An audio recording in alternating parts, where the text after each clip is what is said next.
The trauma room went dead silent when the nurse pushed past 3 doctors, shoved her bare hand into a dying man's open abdomen, and pressed down on a torn artery with a grip that said she had done this before, not in a hospital, but in the kind of place where the ground shook and the air smelled like smoke, and there was no anesthesia and no time and no margin for anything less than perfect. The bleeding stopped, the monitor steadied, and every doctor in that room stood completely still, because none of them had ever seen anything like what they had just watched, and none of them had ever once looked twice at the quiet nurse who had spent the last 18 months being laughed at in their hallways. Then the helicopter landed on the roof, and the soldiers who climbed out asked for her by a name nobody in that hospital had ever heard. Before we go any further, if you've never been on this channel before, hit that subscribe button right now, because every week we bring you stories exactly like this one, buried truths, impossible moments, and the people nobody saw coming. Tap the like button if you're already hooked, and drop a comment telling me your city and country I want to see, how far the story travels. Don't go anywhere. This one is just getting started. The night shift at Hargrove Central Medical in Salt Lake City started the way it always did, badly, and without enough staff. It was 11:40 on a Tuesday in February, and the emergency department was running on 6 nurses when it needed at least 9. 2 call-outs, 1 resignation that nobody had replaced yet, and a flu that had been tearing through the overnight team since January. The waiting room held 23 people. The charge nurse's desk was buried under printouts and coffee cups and a stapler that hadn't worked since October. The overhead fluorescents in Bay 4 had been flickering for 11 days, and nobody had fixed them yet, because maintenance was also short-staffed, because everything in this building was short-staffed, because this was how it worked, and everyone had simply stopped expecting anything different. Nurse Maya Sorensen was in Bay 7, changing an IV line on a 68-year-old woman named Patricia, who had come in with chest pain that turned out to be a pulled muscle and a lot of anxiety. Patricia was talking about her daughter's wedding and how the caterer had overcharged them, and Maya was listening, not pretending to listen, actually listening, because that was what she did. She listened when no one else did. She paid attention to things that most people had stopped noticing. The salmon was dry, Patricia said. I told them it would be dry. They never listen. Caterers rarely do, Maya said. She checked the drip rate, adjusted the tape over the insertion point, and glanced at the monitor. Everything was stable. Patricia would be discharged within the hour. You're very calm, Patricia said, watching her. Most of the nurses in here look like they're about to have a breakdown. It's a busy night, Maya said. You don't look busy. You look like you're somewhere else, entirely. Maya smiled without answering that. She finished her check, made a note on the chart, and moved toward the curtain. Thank you, dear, Patricia called after her. Maya didn't stop moving. There were 6 more patients on her list, and the board had just updated with 2 new arrivals in the ambulance bay. She was 3 steps into the hallway when Nurse Supervisor Donna Holt appeared from the direction of the charge desk, sport in hand. Expression already set to something between irritation and barely contained judgment.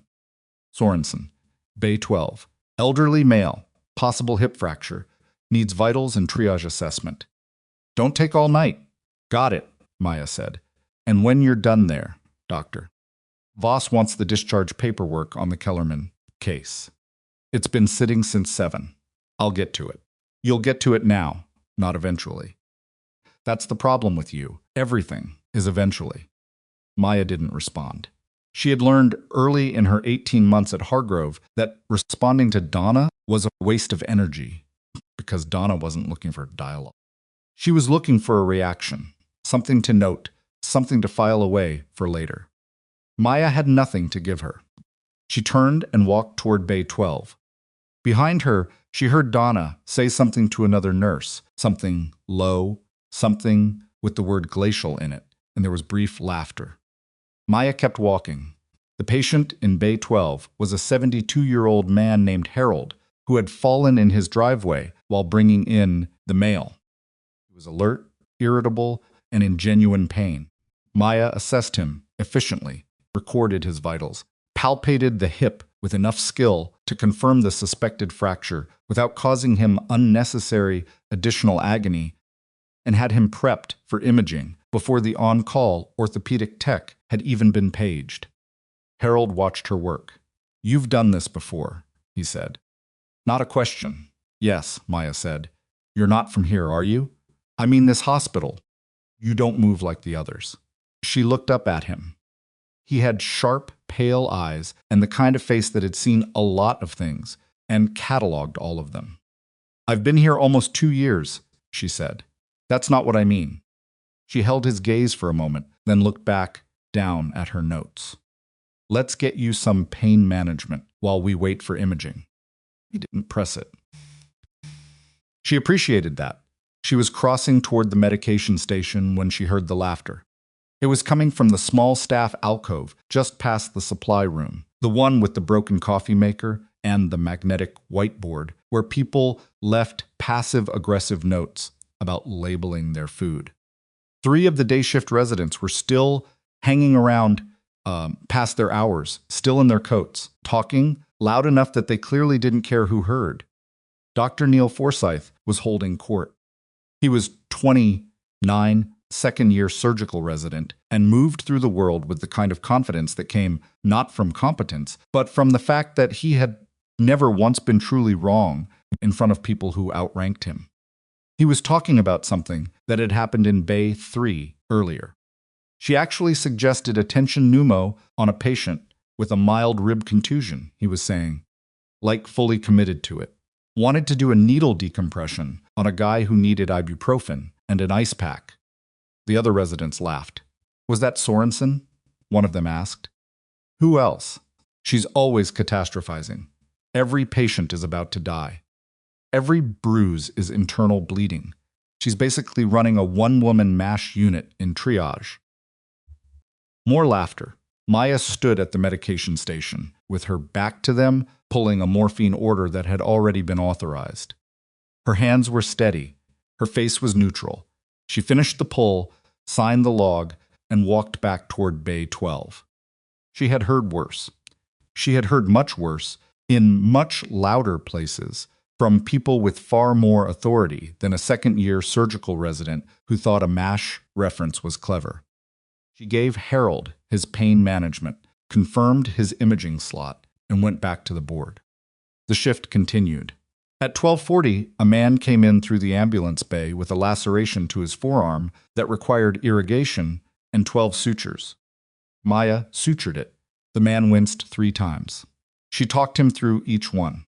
At 1:15, a teenage girl arrived in respiratory distress, mild asthma attack. Poorly managed. Her inhaler empty. Maya had her stabilized and breathing normally in under 8 minutes, which was fast enough that the attending on-duty doctor, Karen Ashby, paused on her way past and said, "Good catch," before moving on. That was 2 words from Karen Ashby. That was practically a standing ovation. At 1:50, Donna Holt reappeared. "The Kellerman paperwork, Sorensen. I asked for it an hour ago." "I've been managing 6 active patients," Maya said. Kept her voice level. She was standing at the nurse's station, updating a chart. "Everyone's managing patients. That's the job. The paperwork is also the job. I'll finish it in the next 15 minutes. You'll finish it now." Maya looked up from the chart. She looked at Donna directly, which was something Donna clearly didn't expect because Donna's expression shifted slightly, just a fraction.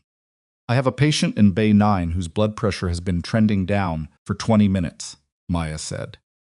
I want to check on him before he becomes a problem. The paperwork will take 15 minutes after that. If you want to document this conversation, I'm happy to help you write it accurately." There was a pause. Donna's jaw tightened. "Don't be smart with me." "I'm not. I'm telling you where I'm going and why." Maya closed the chart, picked it up, and walked toward Bay 9. She heard Donna say something behind her. She didn't turn around. Patient in Bay 9 was a 54-year-old named Frank Bello, admitted for observation, following a minor cardiac event. His blood pressure had been 108/70 at his last check. It was now 94/62. Skin was slightly pale, and his breathing had shifted, not dramatically, not in a way that would have triggered an alarm, but in a way that Maya noticed, because she had trained herself to notice exactly these kinds of things. The small signals, the body's early warnings before it started screaming, paged the attending on duty. Dr. Ashby arrived 4 minutes later, reviewed Frank's chart and vitals, and immediately ordered a repeat EKG and a cardiology consult. Consult confirmed a second, evolving cardiac event. Frank Bello was in the cath lab within 30 minutes. He did not die that night. He came close. At 2:30, when the cath lab called to say Frank was stable and the interventional team had found and treated a significant blockage, Karen Ashby found Maya at the supply room. He would have crashed before morning, Ashby said. Not dramatically, just matter-of-factly, the way doctors spoke when they were being honest and not performing. The vitals were early, Maya said. Easy to miss on a busy night. You didn't miss them. Maya said nothing. Ashby looked at her for a moment, that particular look that people gave her sometimes, the one that suggested they were trying to solve something, trying to place her in a category that made sense. Then she moved on. She always moved on. There was always another patient.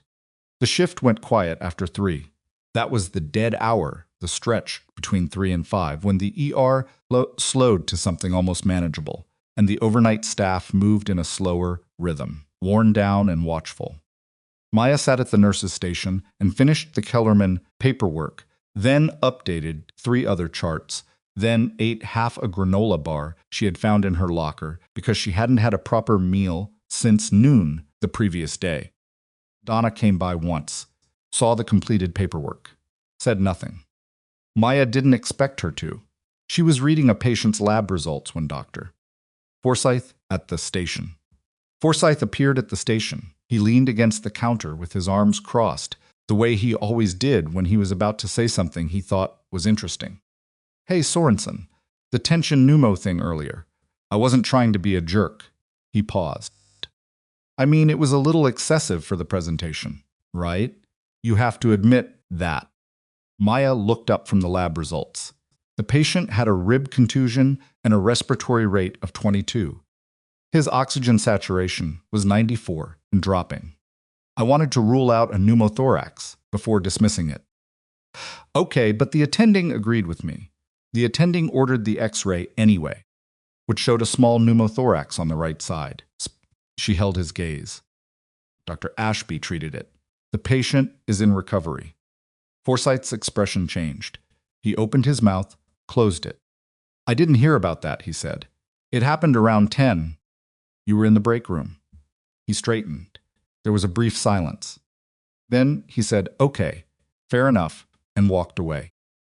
She went back to the lab results.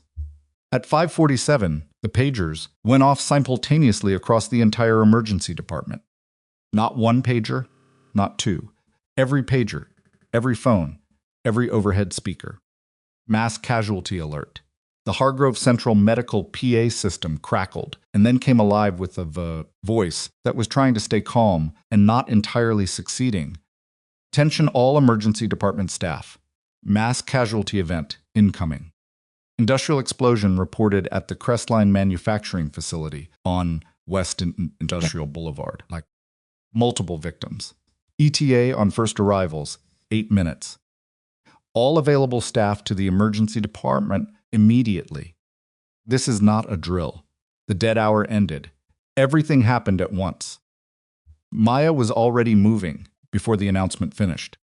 She was mentally sorting. She had been doing this since the pager went off, already triage building in her head, already calculating capacity and resource allocation and what they had and what they were going to need.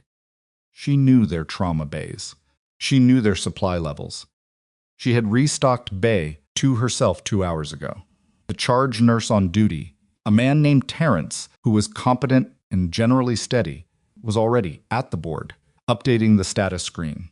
Doctors were coming in from every direction, the on-call attendings, the residents who had stayed over, an orthopedic surgeon who had been finishing paperwork upstairs and had heard the alert and come down. Donna Holt materialized at the nurses' station like a storm front. Everyone listen. We're activating mass casualty protocol. Fridge team to the ambulance bay. I need 3 nurses on assessment, 2 on documentation. We need to clear bays 1 through 4 immediately, Maya said. Donna turned and looked at her. Bay 1 has a stable chest pain case that's been waiting on a room upstairs for 2 hours, Maya continued, speaking fast and clearly. Bay 2 is discharge ready, just waiting on paperwork. Bay 3 is an observation hold that can go to a monitored hallway bed. Bay 4 has an active IV drip, can be moved on a portable stand. We can have 4 bays clear in under 6 minutes. Beat, Terrence said. She's right. That's the right call. Donna's jaw tightened. Fine. Do it, move. Maya moved. She had Bay 1 cleared in 90 seconds. Bay 2 in under 2 minutes. She delegated Bay 3 to another nurse with precise instructions that left no room for confusion, and she personally walked the Bay 4 patient, IV pole and all, to a hallway position with a monitor she had already requisitioned. 4 bays, 4 minutes and 40 seconds. Then the ambulances started arriving. First 2 came together. 3 victims. Burns, lacerations, blast injuries, the kind of mixed trauma that a contained industrial explosion produced when it went wrong faster and bigger than anyone had anticipated. The second wave came 6 minutes later. 4 more. Then 3 more after that. The ER was full inside of 20 minutes, and it was a different kind of full from the routine chaos of a busy night. Compressed, urgent, layered, multiple critical patients competing for the same hands, the same equipment, the same square footage. People were shouting across bays. Someone's blood pressure alarm was going off, and nobody was getting to it fast enough. A young man with a piece of metal embedded in his shoulder was trying to pull it out because no one had explained to him yet that he shouldn't, that it was the only thing keeping him from bleeding out faster. Maya was everywhere. She was not everywhere, in the way that people sometimes describe someone working hard in the vague impressionistic sense. She was literally moving from position to position, with the kind of routing efficiency that came from having once managed triage under conditions so much worse than this, that this, as bad as it was, had a shape she recognized. She knew what mattered first. She knew where the bottlenecks would form. She was already solving problems 3 steps ahead of where most of the staff was currently standing. She stopped the young man from pulling out the metal before he could damage the brachial artery. She did it calmly, with one hand on his wrist and a tone of voice that did not alarm him, but left absolutely no room for argument. Leave it.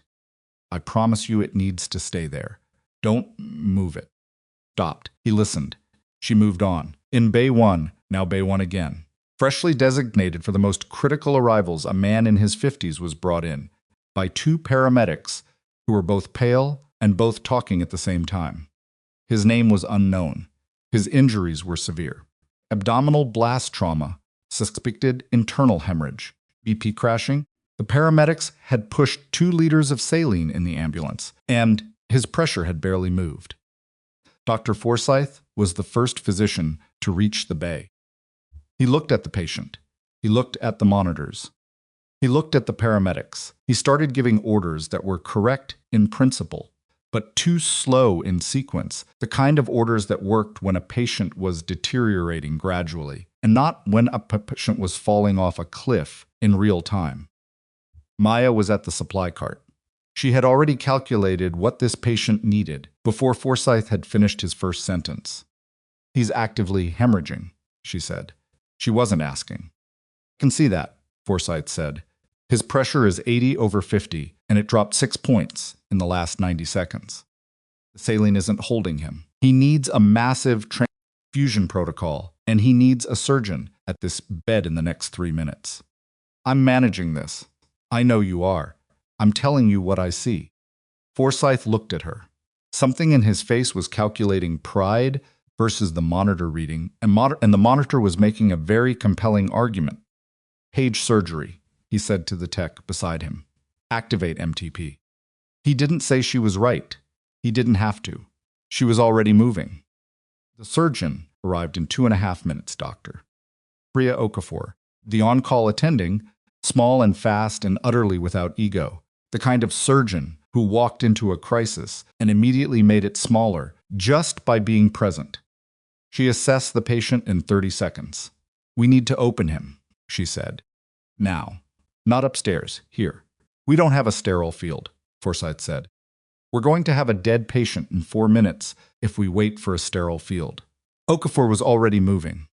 Sorensen, I need you on my left. Maya stepped up. You're a nurse, Forsyth said. Confused, not hostile.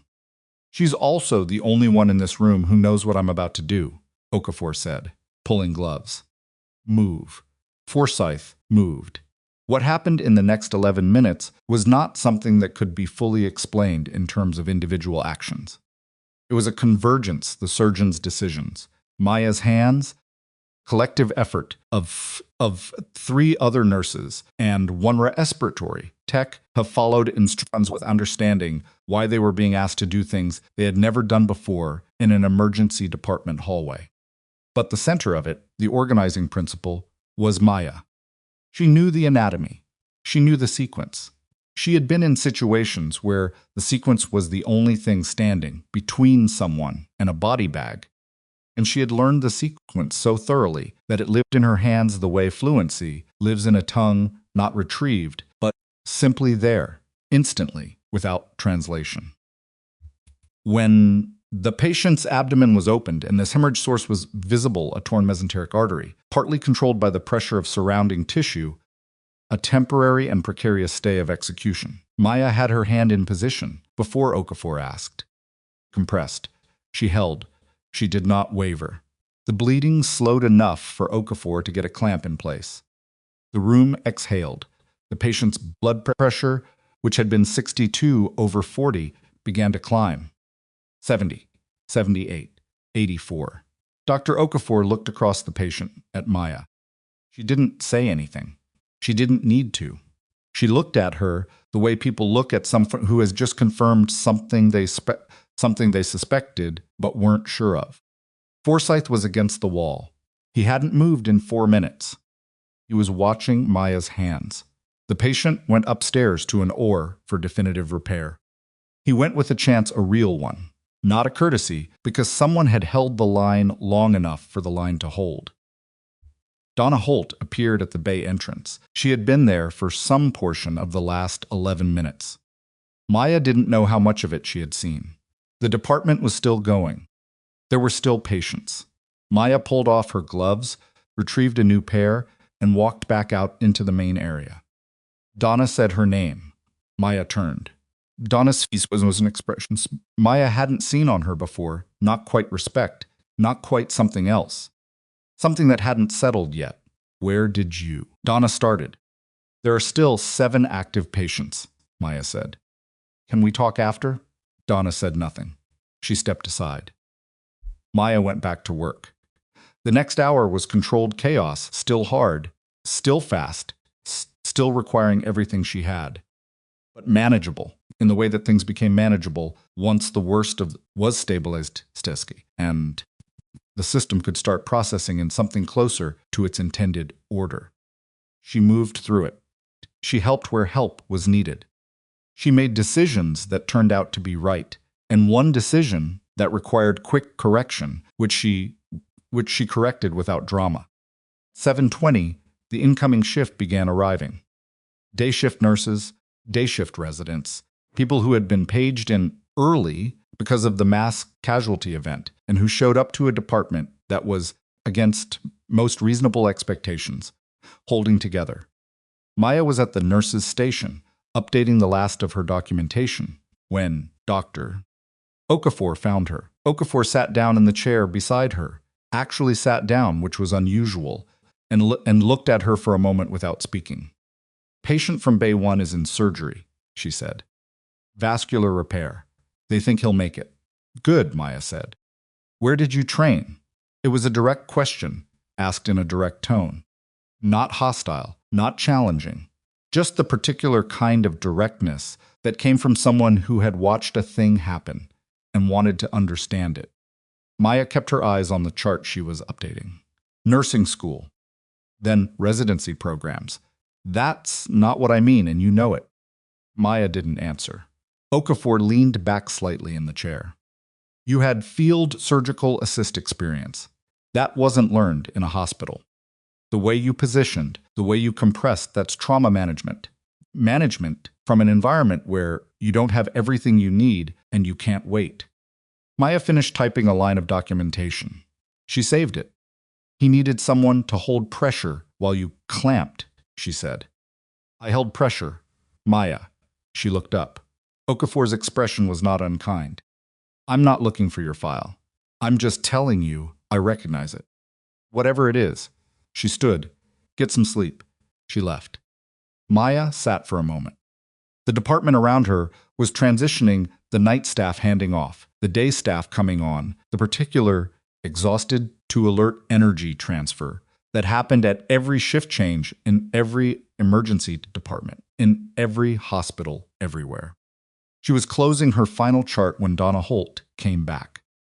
Donna pulled a chair up to the other side of the station. She sat. She put her clipboard down, which was unusual because Donna's clipboard was essentially an extension of her authority, and setting it down felt almost like she was setting down something heavier. I owe you an apology, Donna said. Maya said nothing. The things I've said, the way I've treated you this year. Donna's voice was careful, like she was navigating somewhere unfamiliar. Tonight was I saw things tonight that I didn't expect. And I think I've been wrong about you. Maya looked at her. Donna's face was earnest in a way that was unfamiliar, slightly awkward, like a muscle being used that hadn't been exercised in a while. Appreciate that, Maya said. She meant it in the limited and complicated way that she meant most things. Can I ask where, Donna? Maya said gently. I'm very tired. Donna nodded. She picked up her clipboard. She stood. She walked away. Maya sat alone at the station for a moment. In the hum of the transitioning department, the monitors, the voices, the particular ambient sound of a place that had just been through something and was still deciding what it was. She thought about Patricia and the dry salmon. She thought about Harold's sharp, pale eyes. She thought about the man from Bay 1, whose name she still didn't know, and whether wake up tomorrow and know what almost happened to him, and whether it would matter to him, or whether he would just be grateful to be breathing. She thought about all the ways a person could be, two things at once.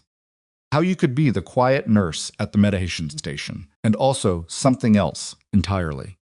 How you could carry a whole history inside you and choose every day, deliberately not to use it as a credential, because credentials were for people who needed to prove something, and she had stopped needing to prove anything a long time ago in a place very far from Salt Lake City. She logged out of her station. She picked up her bag from her locker, put on her coat. She walked down the corridor toward the exit, past the Bay 4 room where the portable monitor was still running, past the alcove with the broken coffee maker, past the automatic doors that opened onto the February cold outside. She was halfway across the parking lot when her phone buzzed. She stopped, looked at the screen. The number was not one she had saved, but she recognized the area code. She stood very still in the dark and the cold for a moment, her breath making small clouds in the frozen air. She answered. Sorensen, she said. The voice on the other end said 3 words. Just 3. But they were the kind of 3 words that rearranged the air around them. We need you. Maya closed her eyes. In the distance, she could hear something, a sound low on the horizon, approaching from the west, rhythmic and mechanical and unmistakable to anyone who had ever spent time in places where that sound meant something was either beginning or ending. Rotor blades. She opened her eyes and looked toward the sound and stood very still in the parking lot of Hargrove Central Medical in Salt Lake City, Utah, while the darkness overhead began to move. The rotor sound grew louder, and Maya didn't move. She stood in the parking lot, with her phone still pressed against her ear and the voice on the other end, waiting patient, unhurried, the way people waited when they were used to waiting in much harder conditions than a February night in Utah. She could see the navigation lights now, two red pulses moving low and fast from the west, descending toward the hospital's rooftop landing pad, with the kind of deliberate precision that had nothing to do with a routine medevac and everything to do with something else entirely. "How bad?" she asked. "Bad enough that we called you," the voice said. She watched the helicopter settle onto the pad. Even from the parking lot, even through the cold and the distance, she could tell it wasn't a standard medical transport. The silhouette was wrong, too angular. The running lights were configured differently, minimal, tactical, the kind of configuration that didn't want to advertise itself. She hung up and walked back toward the hospital. The automatic doors opened. The overnight security guard at the front desk looked up, started to say something about shift end, and then looked at her face and didn't say anything. She walked past him, past the main corridor intersection, and took the elevator to the roof. The wind-up there was sharp and cold and smelled like engine exhaust. The helicopter had powered down to idle rotors, still turning, slow and heavy, blades chopping the air, with that deep, percussive thump that she felt in her chest more than heard. Two men in tactical gear were already moving toward the rooftop access door before she reached it, carrying someone between them on a folding litter. Behind them, a third figure in a dark jacket walked without hurrying, which meant he was either the most experienced person on that aircraft or the one in charge, and in her experience, those were usually the same person. He saw her before she saw his face. He stopped walking. Then he pulled down his hood. She hadn't seen him in 4 years. He looked older in the way that people who had been working hard in bad conditions looked older, not aged so much as compressed, like the years had pushed down on him, and he'd pushed back and neither side had entirely won. "Sergeant Daly," she said. "It's warrant officer now," he said. "Congratulations are not required. They're not offered." "What happened?" He glanced at the men carrying the litter. "Can we move insides? He's been stable for the last 40 minutes, but I don't love the wind." "Who is it?" Daly looked at her steadily. "Torres." She didn't react visibly.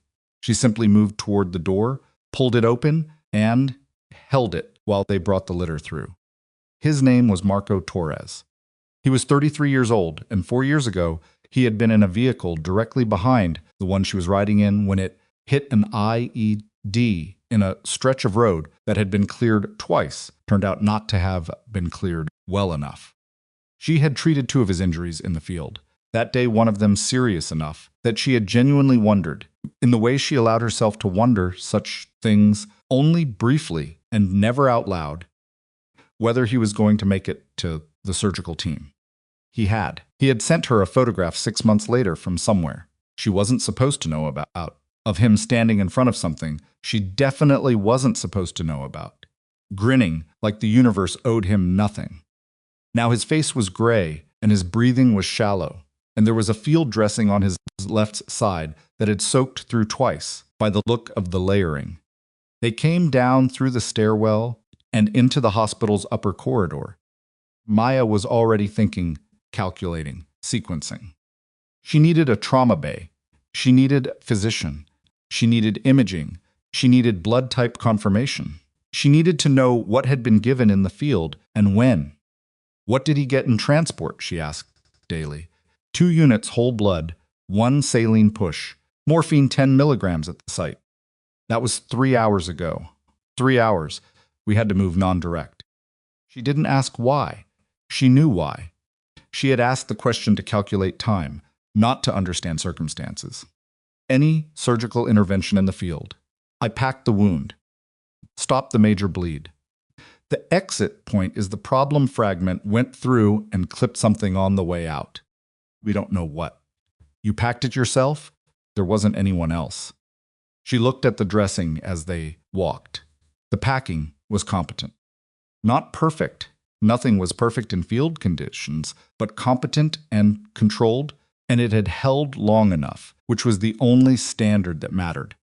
They reached the ER level. Maya pushed through the doors into the department, which was in in-shift change chaos, the kind of institutional turbulence where everyone was either arriving or leaving, and nobody was quite sure who was responsible for what.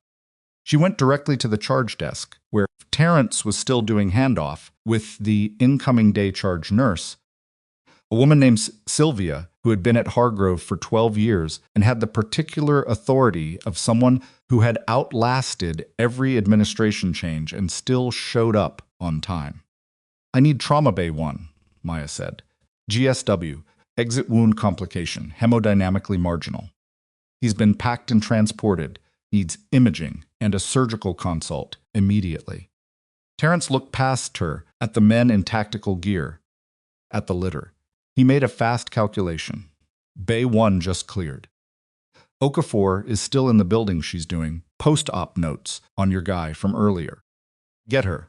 Maya, you're off shift. Get Okafor, she said, and moved toward Bay 1. She heard Terrence pick up the phone behind her. They got Torres into Bay 1. She connected the monitors herself while the two operators stood against the wall, weapons left at the roof per hospital security protocol, but still carrying themselves like men who weren't used to standing still and not being useful. Torres's blood pressure was 91/58, heart rate 112. Oxygen sat 94%. "Hey," she said to him, close to his ear. "Marco." His eyes opened. He looked at her. Something moved across his face recognition, and then something else.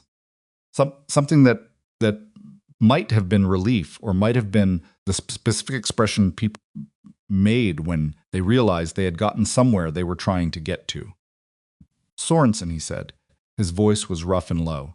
"Yeah, stop talking. Kind of a step down for you," he said. "Hospital nurse." I said, "Stop talking." He almost smiled. Then he winced, and his blood pressure dropped 2 points, and she turned back to the monitors. Dr. Okafor arrived 4 minutes later. She walked into Bay 1, took one look at the situation, the tactical operators, the military bearing of everyone in the room. Maya standing at the patient's side, professionally, with a focus that had nothing to do with her nursing role and everything to do with something. Okafor had already started to piece together, and she didn't ask any unnecessary questions. Pulled gloves and went to work. What followed was the controlled, high-stakes process of stabilizing someone who had been stable enough to transport but was not stable enough to ignore. Okafor was good. She was methodical and fast, and she explained her reasoning as she worked, which was a habit Maya had always respected in surgeons because it meant they were thinking clearly enough to narrate, and that was a good sign. The imaging confirmed what Daly had suspected: the fragment had clipped the lower edge of the spleen, not catastrophically, but seriously enough that the packing was doing most of the work, and the work would eventually stop being enough. "He needs the OR, Okafor said. "I know," Maya said. "He's going to be all right." The trajectory missed the major vessels by about a centimeter. Okafor looked at her. "Whoever packed this kept him alive." Maya looked at Daly across the bay. He was standing with his arms crossed, watching Torres, his expression carefully neutral in the way of people who felt things strongly and had a great deal of practice not showing it. "I'll tell him you said so," Maya said. Okafor ordered the OR prep and stepped out to make the call. The room's immediate intensity dropped by one measured degree, not gone, but redistributed, the way pressure shifted after a valve was opened. Daly moved to stand beside Maya. "He asked for you specifically," Daly said quietly, "when we were deciding where to bring him. He said your name before he said the city." Maya kept her eyes on the monitor. "How did you find me?" "You're not that hard to find if you know what to look for." He paused. The others tried to lose themselves better. She glanced at him. "Is that a criticism?" "It's an observation." He looked at the department around them, the nurses doing handoff, the day shift residents beginning their rounds, the ordinary machinery of a civilian hospital grinding through its morning. This is where you ended up. This is where I chose, she said. He nodded slowly. He wasn't arguing. He was just looking, the way people looked at things they didn't quite understand and were trying to understand without forcing it. Torres went to the OR at 8:14. Maya watched them take him up and then stood at the bay entrance for a moment before turning back to the department. Donna Holt was standing 20 feet away. She had been there for some portion of what had just happened. Maya didn't know exactly how much, but enough, clearly, because Donna's face had the look of someone whose mental map had just been redrawn without their permission.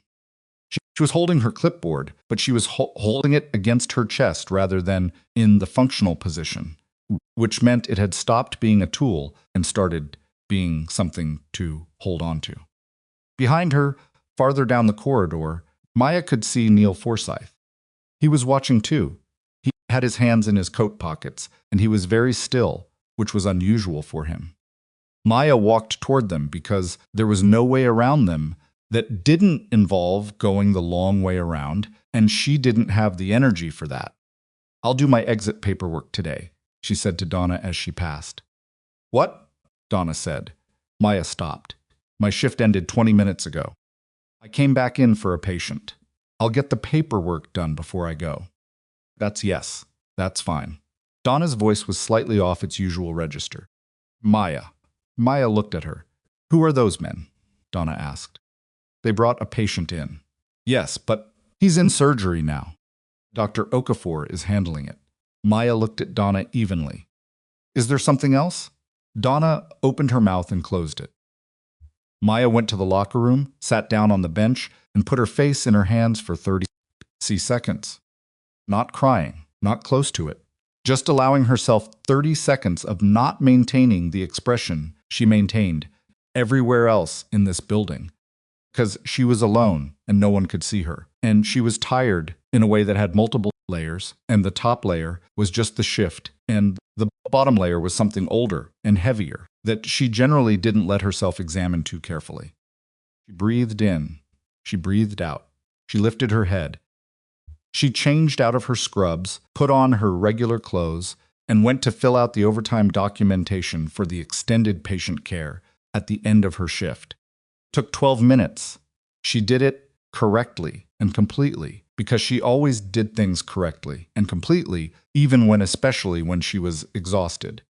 She was handing the paperwork to the administrative clerk when the hospital's chief of staff arrived. His name was Dr.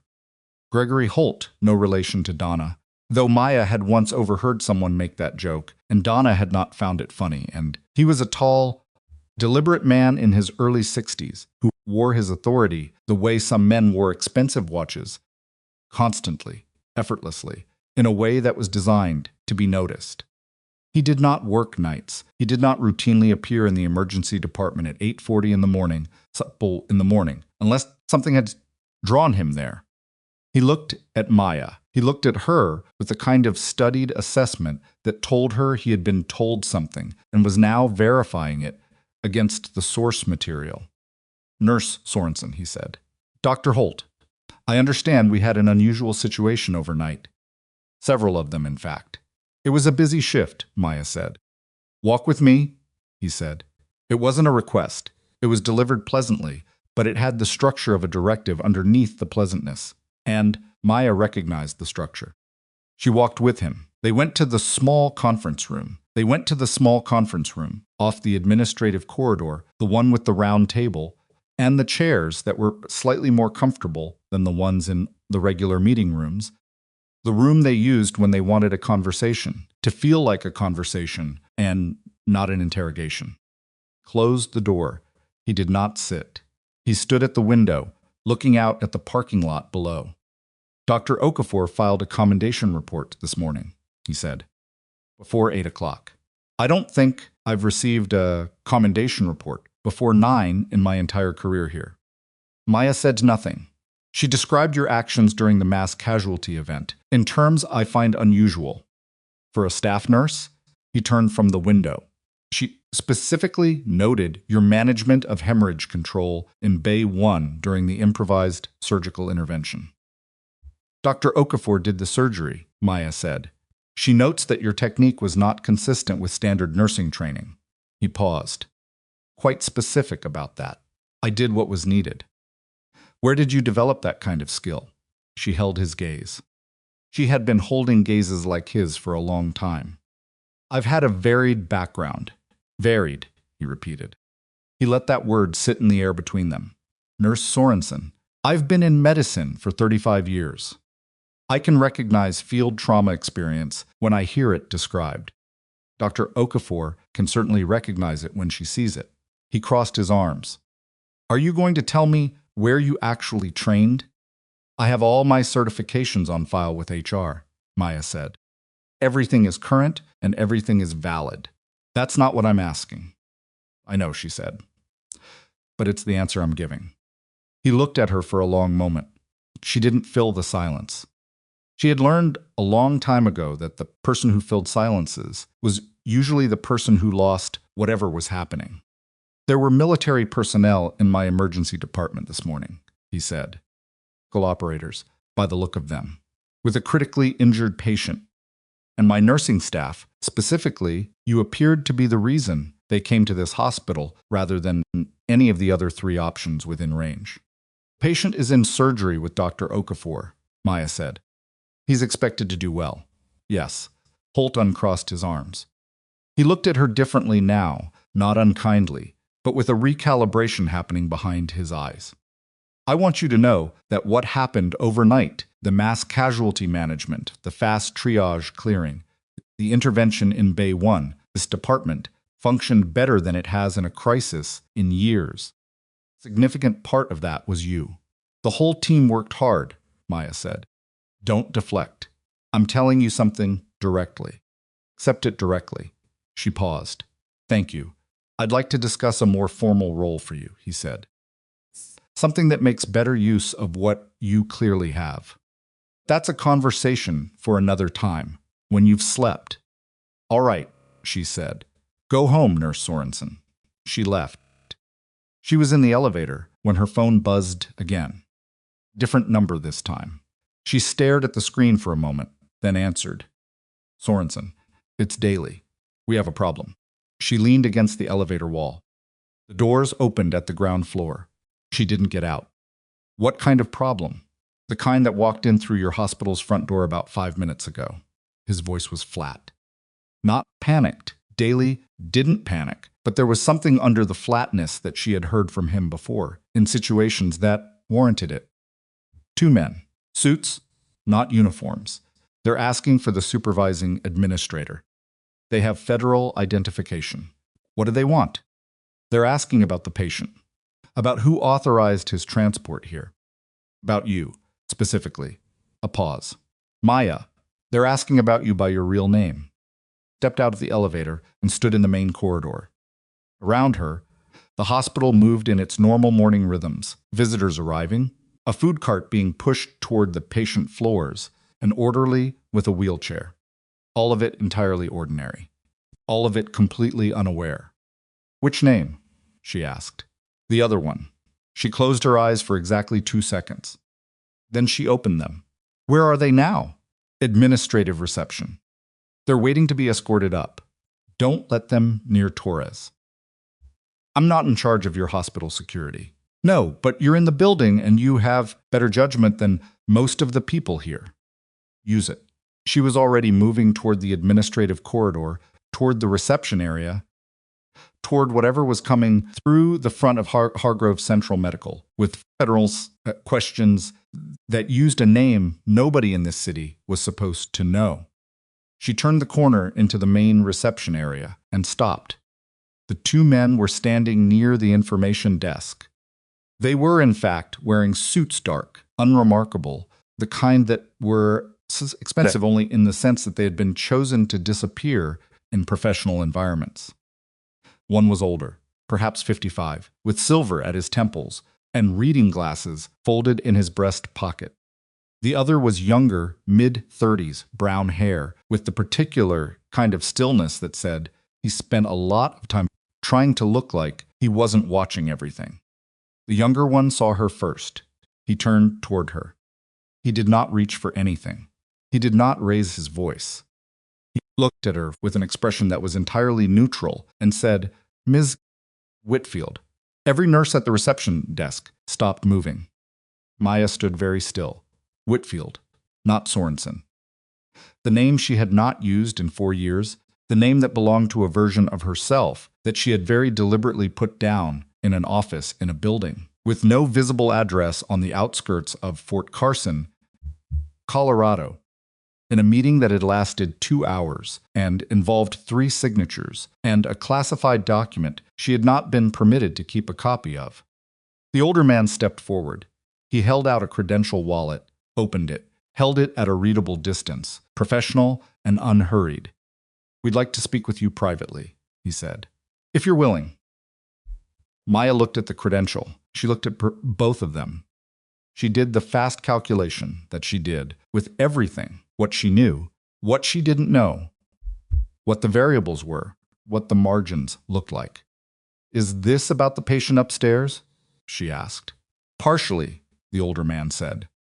"Then yes," she said, "let's talk." She led them to the family consultation room.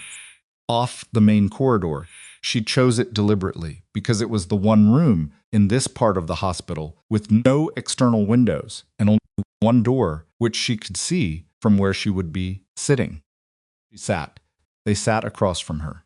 Someone, probably the younger one, had closed the door behind them without being asked, which told her something about how this meeting had been choreographed. "My name is Director Ansel Warwick," the older man said. "This is Special Agent Lena Holt." "No relation," the younger one said, which was such an unexpected and human thing to say that Maya almost felt the tension in her shoulders drop a degree. "And we're with an office that interfaces with several agencies," Warwick continued. "All the institutional alphabet soup. What I'll tell you directly is that we've been aware of your location for approximately 8 months. And you didn't do anything about it for 8 months, Maya said. You weren't doing anything that required us to. And now?" Warwick looked at his hands for a moment, then back at her. "The situation that brought Warrant Officer Daly to this hospital last night is part of something larger. A chain of events. Torres's injury was not incidental, it was targeted. Someone with significant resources and specific operational knowledge arranged for him to be in a position where he could be hurt. Someone was trying to kill him, Maya said. Trying to send a message, Warwick said. To multiple people. People connected to a specific operation 4 years ago. The room was very quiet. "Which operation?" she said. She already knew. She knew the moment he said 4 years ago, knew it the way she knew the rotor sound on the parking lot in her chest before her brain caught up. "I think you know," Warwick said. "Say it anyway." He said a code name. 6 syllables. 2 words, the kind of deliberately bland designation that the people who chose code names used when they wanted something forgettable and got something that turned out to be anything but. She had not heard those 2 words spoken aloud in 4 years. She had heard them enough times inside her own head that they had worn grooves there, in the particular way that things wore grooves when you had made decisions around them that you could not unmake. 4 team members are confirmed targeted, Warwick said. Torres is the 3rd. The other 2 are in secure locations. The 4th, he paused. Not for effect, for something else. For something that looked like reluctance. The 4th member has not been located. She looked at him.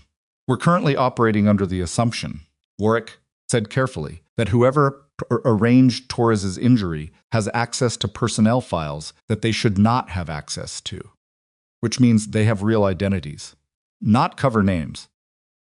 Real names, real locations, real workplaces, Maya said. Yes, she sat with that for a moment. Family consultation room was beige and slightly too warm and had a box of tissues on the side table that was nearly empty. And outside the door, she could hear the hospital continuing to exist an announcement over the PA. Footsteps in the corridor, someone laughing at something at the nurse's station. You want me to come in, she said.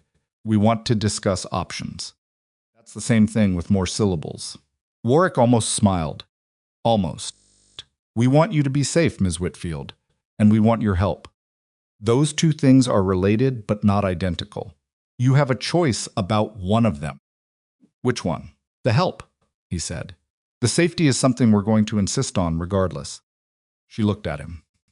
She looked at Agent Holt, who had said almost nothing, and was watching her with an expression she couldn't entirely read, not hostile, not sympathetic. Something more like the way people looked when they were genuinely uncertain what someone was going to do and were interested in finding out. I have patience, Maya said. We're aware, Warwick said. The man upstairs is going to be in recovery for at least 4 days. I want to know he's protected in this building before I agree to anything.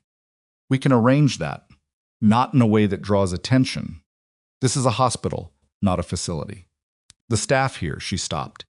She thought about Donna Holt and her clipboard, about Forsyth and his easy dismissals, about Harold with his pale, sharp eyes asking if she was from here. Staff here is going through enough. Understood, Warwick said. She looked at the tissue box, nearly empty. Someone had been in this room recently enough that a lot of tissues had been used, which meant someone had gotten bad news, which meant this room was already full of something that had happened before she walked into it, and she was just sitting in the aftermath of it without knowing the story. She thought that was probably true of most places, most rooms, most situations she had walked into in her life. Tell me what you actually need, she said. Warwick leaned forward slightly. He put a folder on the table between them. He did not open it. The person who ordered the targeting, he said, was identified through Torres's operation 4 years ago. He was a liability that the operation created, and he's been inactive until recently. We have reason to believe he's moved his base of operations into the western United States, Teak. Specifically, he paused again. That reluctance again, real and visible. We have reason to believe he's in Utah. Maya looked at the folder. She looked at Warwick. She looked at the door. She had spent 4 years building a quiet life. She had chosen a hospital in a city where she knew no one. She had been careful, not paranoid, but careful, the way people were careful when they understood the difference between caution and fear, and had chosen caution because fear was a different kind of vulnerability. She had taken night shifts because they were harder to fill, and she wanted to be useful. She had let people call her slow and ordinary and too cautious because being underestimated was the safest kind of invisible. And now the quiet had ended, not because she had done anything wrong, because being connected to people, even people from a version of herself she had set aside, meant that the things that happened to those people could reach backward through time and find her in a hospital parking lot in the February dark. She reached out and opened the folder. The photograph on the top page was a face she didn't recognize. Middle-aged, unremarkable, the kind of face that was easy to forget in a crowd, which was not accidental. Beneath the photograph was a list of locations. The third one on the list was an address in Salt Lake City. She read it twice. Then she looked up at Warwick, and then at Holt, and she became aware that her hands were completely steady on the folder, and her breathing was even, and her face was giving away nothing. And she thought, this is still me. This is still all the same thing, just in a different room, wearing different clothes. I need coffee, she said. Real coffee, not the machine in the break room. And then you're going to tell me everything. Warwick nodded. He reached into his jacket. He produced a phone, black, unlabeled, clearly not a standard consumer device, and placed it beside the folder. One more thing, he said, before we get to the briefing. There's someone who wants to speak with you. He touched the screen. Rang once. The voice that answered was one she had not heard in a long time, but she knew it immediately and completely. The way you knew things that had been important enough to leave a permanent mark, a voice rough at the edges and absolutely certain of itself, the voice of a woman who had commanded a field surgical unit in conditions that would have broken most people and had instead come out of it with a particular kind of authority that you either had or you didn't. Whitfield, the voice said, I hear you've been hiding in plain sight. Maya pressed her lips together. Something moved behind her eyes, not grief, not quite relief, something that didn't have a clean name. Colonel Reyes, she said. Not anymore, the voice said. But, we can talk about that later. Right now, I need you to listen very carefully, because what I'm about to tell you is going to change the next several days of your life. And I want you to hear it from me before anyone else tries to explain it in a way that makes it sound simpler than it is. Maya sat back in her chair. Outside the family consultation room, the hospital went on being a hospital. Monitors beeped. Someone was paged to the second floor. A food cart rattled down a hallway. Normal life, continuing to exist on the other side of a door she was not yet ready to walk back through. Picked up the phone. She listened. Colonel Reyes, former Colonel Reyes, whatever that meant, and Maya filed the distinction away as something to understand, later spoke for 11 minutes without interruption. Maya listened the way she had been trained to listen, not passively, not just receiving, but building the picture as each piece arrived, testing it against the pieces that came before, looking for the places where the logic held and the places where it had been smoothed over. Reyes had always spoken in complete operational pictures, and she did it now, even over a phone line, even through whatever secure routing had been arranged, with the same compressed precision that Maya remembered from briefings in rooms that smelled like generator exhaust and instant coffee. The short version was this: 4 years ago, an operation had rolled up a network of people, moving things across borders, not weapons, not drugs. Something worse and more portable: intelligence. Names, identities, the kind of information that got people killed in ways that looked like accidents in countries that were not at war with anyone, officially. The operation had been clean and fast and had produced results, and its success had depended on a team of 6, 2 of whom had never been military at all, but had been embedded with the unit for reasons that were above most of the team's clearance level. The network's architect, a man whose operational name had been Ashford, whose actual name was in the folder on the table in front of Maya, had escaped the roll-up. He had gone quiet. 3 years and 8 months of quiet, the kind that intelligence analysts described as concerning precisely because it had no visible seams. Then it ended. Torres was the third contact. 2 others before him, both hurt badly enough to put them out of action, not killed. That was the message, Reyes said. He doesn't want them dead. He wants them afraid. He wants them to know he can reach them and will, when he's ready for something more permanent. Who's the 4th? Maya had asked. A pause. Not long. Present. You, Reyes said. Maya looked at the wall above Warwick's head. The wall was beige, like everything else in this room. There was a small framed print of a mountain landscape that someone had chosen because it was inoffensive, and it stayed on the wall. How long have you known? Maya asked. That you were the 4th? Since Torres. That you were in Salt Lake City?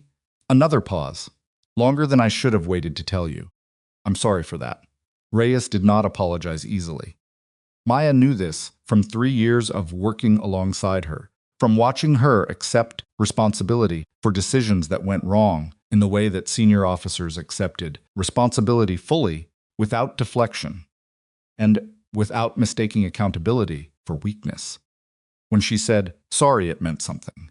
What does he want from me specifically? Maya asked. We don't know yet. The pattern with the others was contact first. Each one received something before the physical targeting. A signal, something, that told them they'd been found. What kind of signal? Reyes said. Different for each one. Things only he could know. Things from the operation. A beat. Maya. Has anything happened in the last week that felt wrong? Anything small out of place? Unexpected? Maya thought about it. She thought about the shift, about the patients, about Harold's sharp, pale eyes. She thought about the parking lot and the phone call, and the 3 words, we need you. She thought about whether Daly's call had been the beginning of something or the end of something that had already started. Then she thought about the envelope. She had found it 4 days ago, in her locker, which required a key she had not given to anyone, which required being inside the staff section of the emergency department, which required a badge. She had opened it and found a single photograph inside, not of her, not of anything threatening. A photograph of a road she recognized, a road in a place she had been. Photograph had no markings, no message, no identifying information. She had stood in the locker room for a long time, looking at it, and then she had told herself it was nothing, a coincidence, misdelivered. Some other employee's odd paperwork ended up in the wrong locker, and she had put it in her coat pocket and carried it home and put it in the kitchen drawer where she put things she hadn't decided what to do with yet. She told Reyes about the envelope. The pause on the other end was longer this time. Contact, Reyes said. That's him telling you he knows. 4 days ago, Maya said. He's been watching for longer than 4 days. Photograph is just, he's theatrical. He always was. Reyes's voice tightened, fractionally. It also means the targeting is closer. With Torres, it was 9 days between contact and the incident. Maya looked at the folder, at the photograph of the unremarkable face. I have 9 days, she said, at most, possibly fewer, given that the situation at the hospital last night was visible and involved Daly's team. He monitors. A pause. We need you somewhere controllable. Somewhere we can cover you properly. You mean you need me to leave? I mean, I need you to not be in an uncontrolled environment with access points we can't manage. This is a hospital, Reyes. It's not an open field. It has 400 employees, 3 separate entrances with badge access that can be duplicated, and a rooftop landing pad that proved last night to be not as secured as it should be. Reyes's voice was not unkind, but it had the particular firmness of someone who had made decisions under time pressure for a long time and was not going to stop now. I know what you've built there. I know what it costs to walk away from it, even temporarily. I'm asking anyway. Maya looked at Agent Holt, who was watching her with that carefully neutral expression. Warwick was looking at the table. Both of them had the decency to not pretend they weren't listening. Give me today, Maya said. I have a patient in surgery who... Torres is being moved to a secure medical facility this afternoon. Okafor has agreed to consult remotely. You've already talked to Okafor. We talked to her an hour ago, without telling me. We were talking to you. Maya pressed her molars together briefly. Fine. Today. I need today. I have things to arrange. You have until 6 o'clock, Reyes said. Daly will be your contact on site. Don't leave the building alone. Reyes. I know. I know you don't need me to... I was going to say thank you, Maya said. Calling yourself. A beat. Then quieter. Get some sleep first. You sound like you've been awake for a day, a half. The line went dead. Maya set the phone down on the table. She looked at Warwick. She looked at the folder.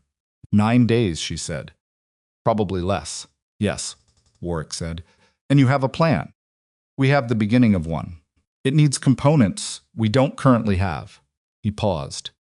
You're one of them. She looked at the address on the list. The Salt Lake City one. This location, she said. Is it confirmed? 48 hours ago, it was active. Whether it still is. He spread his hands slightly. Not a shrug. An honest representation of uncertainty. I know someone who can check it, she said. Warwick looked at her. He did not ask who. He was the kind of man who understood that some offers came with information you accepted alongside the offer, not before it. All right, he said. She stood. She took the folder. He let her take it. She went to find Daly. He was in the 3rd floor waiting area outside the surgical suite, sitting in a chair that was too small for him with a paper cup of coffee. He clearly wasn't drinking. He looked up when he heard her footsteps. He always heard footsteps. She had noticed it about him 4 years ago, and apparently some things didn't change. She sat in a chair beside him. She put the folder on the armrest between them and opened it to the photograph. He looked at it for a moment. Ashford, he said. Is that what you called him? File called him. We had other names. He looked at her. How close is the location? 12 minutes from here if there's no traffic. He said nothing for a moment. Then, you want to verify it. I want to know if he's actually there or if the address is misdirection. Could be both. He picked up the coffee cup, put it down without drinking. Reyes said you're being extracted at 6. I know what Reyes said. She also said specifically not to do anything that. Daily. He stopped. I'm not doing anything. I want to drive past an address. She held his gaze. Just drive past. That's all. He looked at her for a long moment. He had the same look he'd had 4 years ago when she had asked him to trust a call she was making in a situation where the right call was not obvious and the wrong call had permanent consequences. He had trusted it then. The outcome had been complicated, but survivable, which was the best you could say about some outcomes. One pass, he said. We don't stop. We don't engage. Agreed. And you sleep after. You look terrible. Thank you, she said. Genuinely. They went downstairs. She stopped at the nurse's station, her nurse's station, the one she had stood at for 18 months, and found Sylvia doing the morning board update. I need a few days, Maya said. Sylvia looked at her. Sylvia had been at Hargrove for 12 years and had therefore seen most things that a hospital could produce by way of unexpected circumstances. Her expression was the particular kind of unsurprised that came from long institutional experience. Personal situation? Sylvia said. Something like that. How many days? I don't know yet. I'm sorry. I know it leaves you short. Sylvia looked at the board. She made a sound that was not quite a sigh, more like the noise a person made when they were recalculating. Forsyth asked about you this morning, she said. Maya looked at her. What? He came by 20 minutes ago. Where you were. Not in a complaint way, in the other way. Sylvia picked up her marker. The way people ask when they realized they've been wrong about someone and they haven't figured out what to do about it yet. Maya thought about that. She thought about Forsyth, watching her hands in the trauma bay, about the silence in the room when she'd told him about the pneumothorax patient, about all the small corrections that had piled up overnight into something that changed the way a person understood what they'd been looking at. Tell him I'll be back, she said. Will you? She looked at the board, the names, the bays, the constant moving diagram of people in crisis and people trying to help them. 18 months of this building, this particular frequency of organized emergency. Yes, she said, and she meant it. She and Daly left through the ambulance bay. Daly had a rental vehicle, nondescript and dark, which told her someone with institutional resources had arranged his presence here more thoroughly than just the helicopter. They drove east out of the hospital complex and then south through morning traffic that was dense enough to provide cover and predictable enough to navigate efficiently.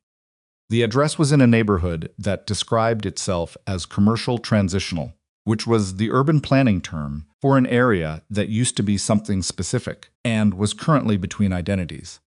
Warehouses converted to office space, vacant lots with construction permits taped to the fence, a salvage yard operating on what looked like slightly reduced capacity.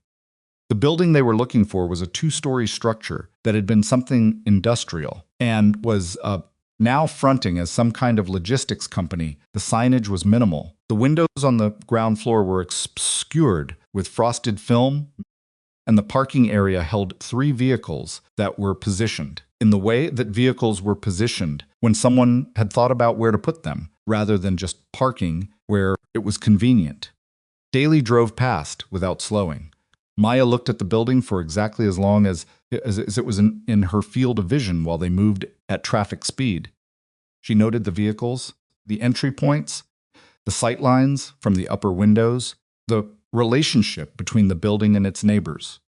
She noted a figure just visible, just for a moment, at the corner of the building near the parking area. Standing, not doing anything, just standing. 3 vehicles, she said when the building was behind them. I counted 2 near the back, 1 at the front. Daly kept his eyes on the road. The one near the front is a rental. Check the plates. She had checked the plates. She had the number in her head. The man at the corner, she said. I saw him. He saw us. Maybe. He was facing our direction. Lots of people face the street, Daly said. But his jaw had tightened slightly. At 9:15 in the morning, in a logistics yard, not doing anything. He drove another half block, made a left, made another left. They were circling, giving her a second pass angle if she wanted it. Considered it and decided against it. It's active, she said. He's there, or someone significant to him is there. I'll tell Warwick. Tell him the figure at the corner had a communication device in his left hand. I couldn't see the type, but his thumb was moving when we passed. She looked at the road ahead. They're watching for something. Could be standard operational security. Could be they're expecting a response to the contact. A response to your envelope. Yes, Daly drove back toward the hospital. He didn't say anything for 2 blocks. Then, Reyes is going to ask how we know the location is active. Tell her you consulted a local resource. She's going to know it was you. She's going to know it was me anyway, Mayas said. She's known me for a long time. He dropped her at the hospital side entrance. She went back inside, took the stairs to the 3rd floor, and checked on Torres. He was out of surgery and in a recovery room with a private security detail that had materialized from somewhere and looked like the kind of people who took their job seriously enough to not talk about it. His color was better. His pressure was stable. The surgical nurse told her he'd been asking for water and had said something that made the anesthesiologist laugh, which Maya took as a reasonable indicator of cognitive function. She stood at his bedside for a moment.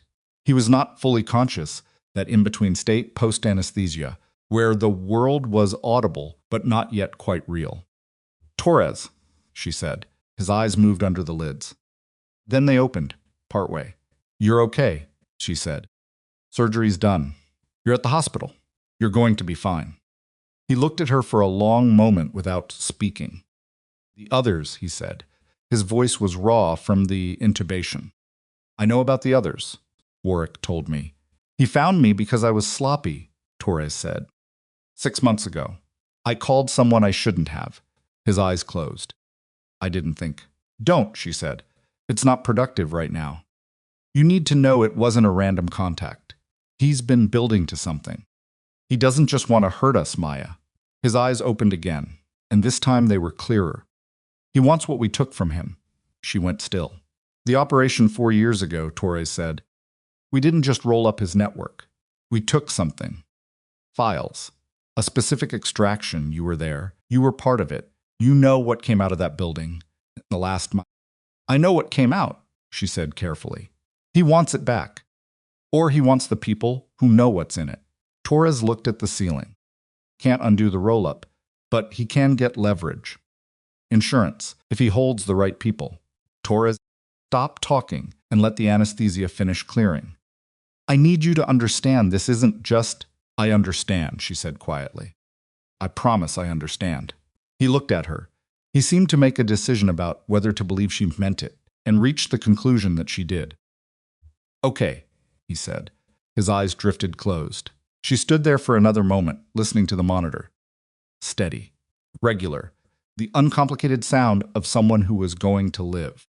She went back downstairs. The emergency department was in full day shift operation, now louder, more populated, the particular busyness that felt different from the overnight busyness in ways she had never quite been able to articulate. Warwick was in the administrative corridor on his phone. He saw her and ended the call. The address, she said. His expression said Daly had already called. We're moving on it. Not today tonight, when we have the team fully positioned. What do you need from me? He looked at her for a moment. Something in his face shifted.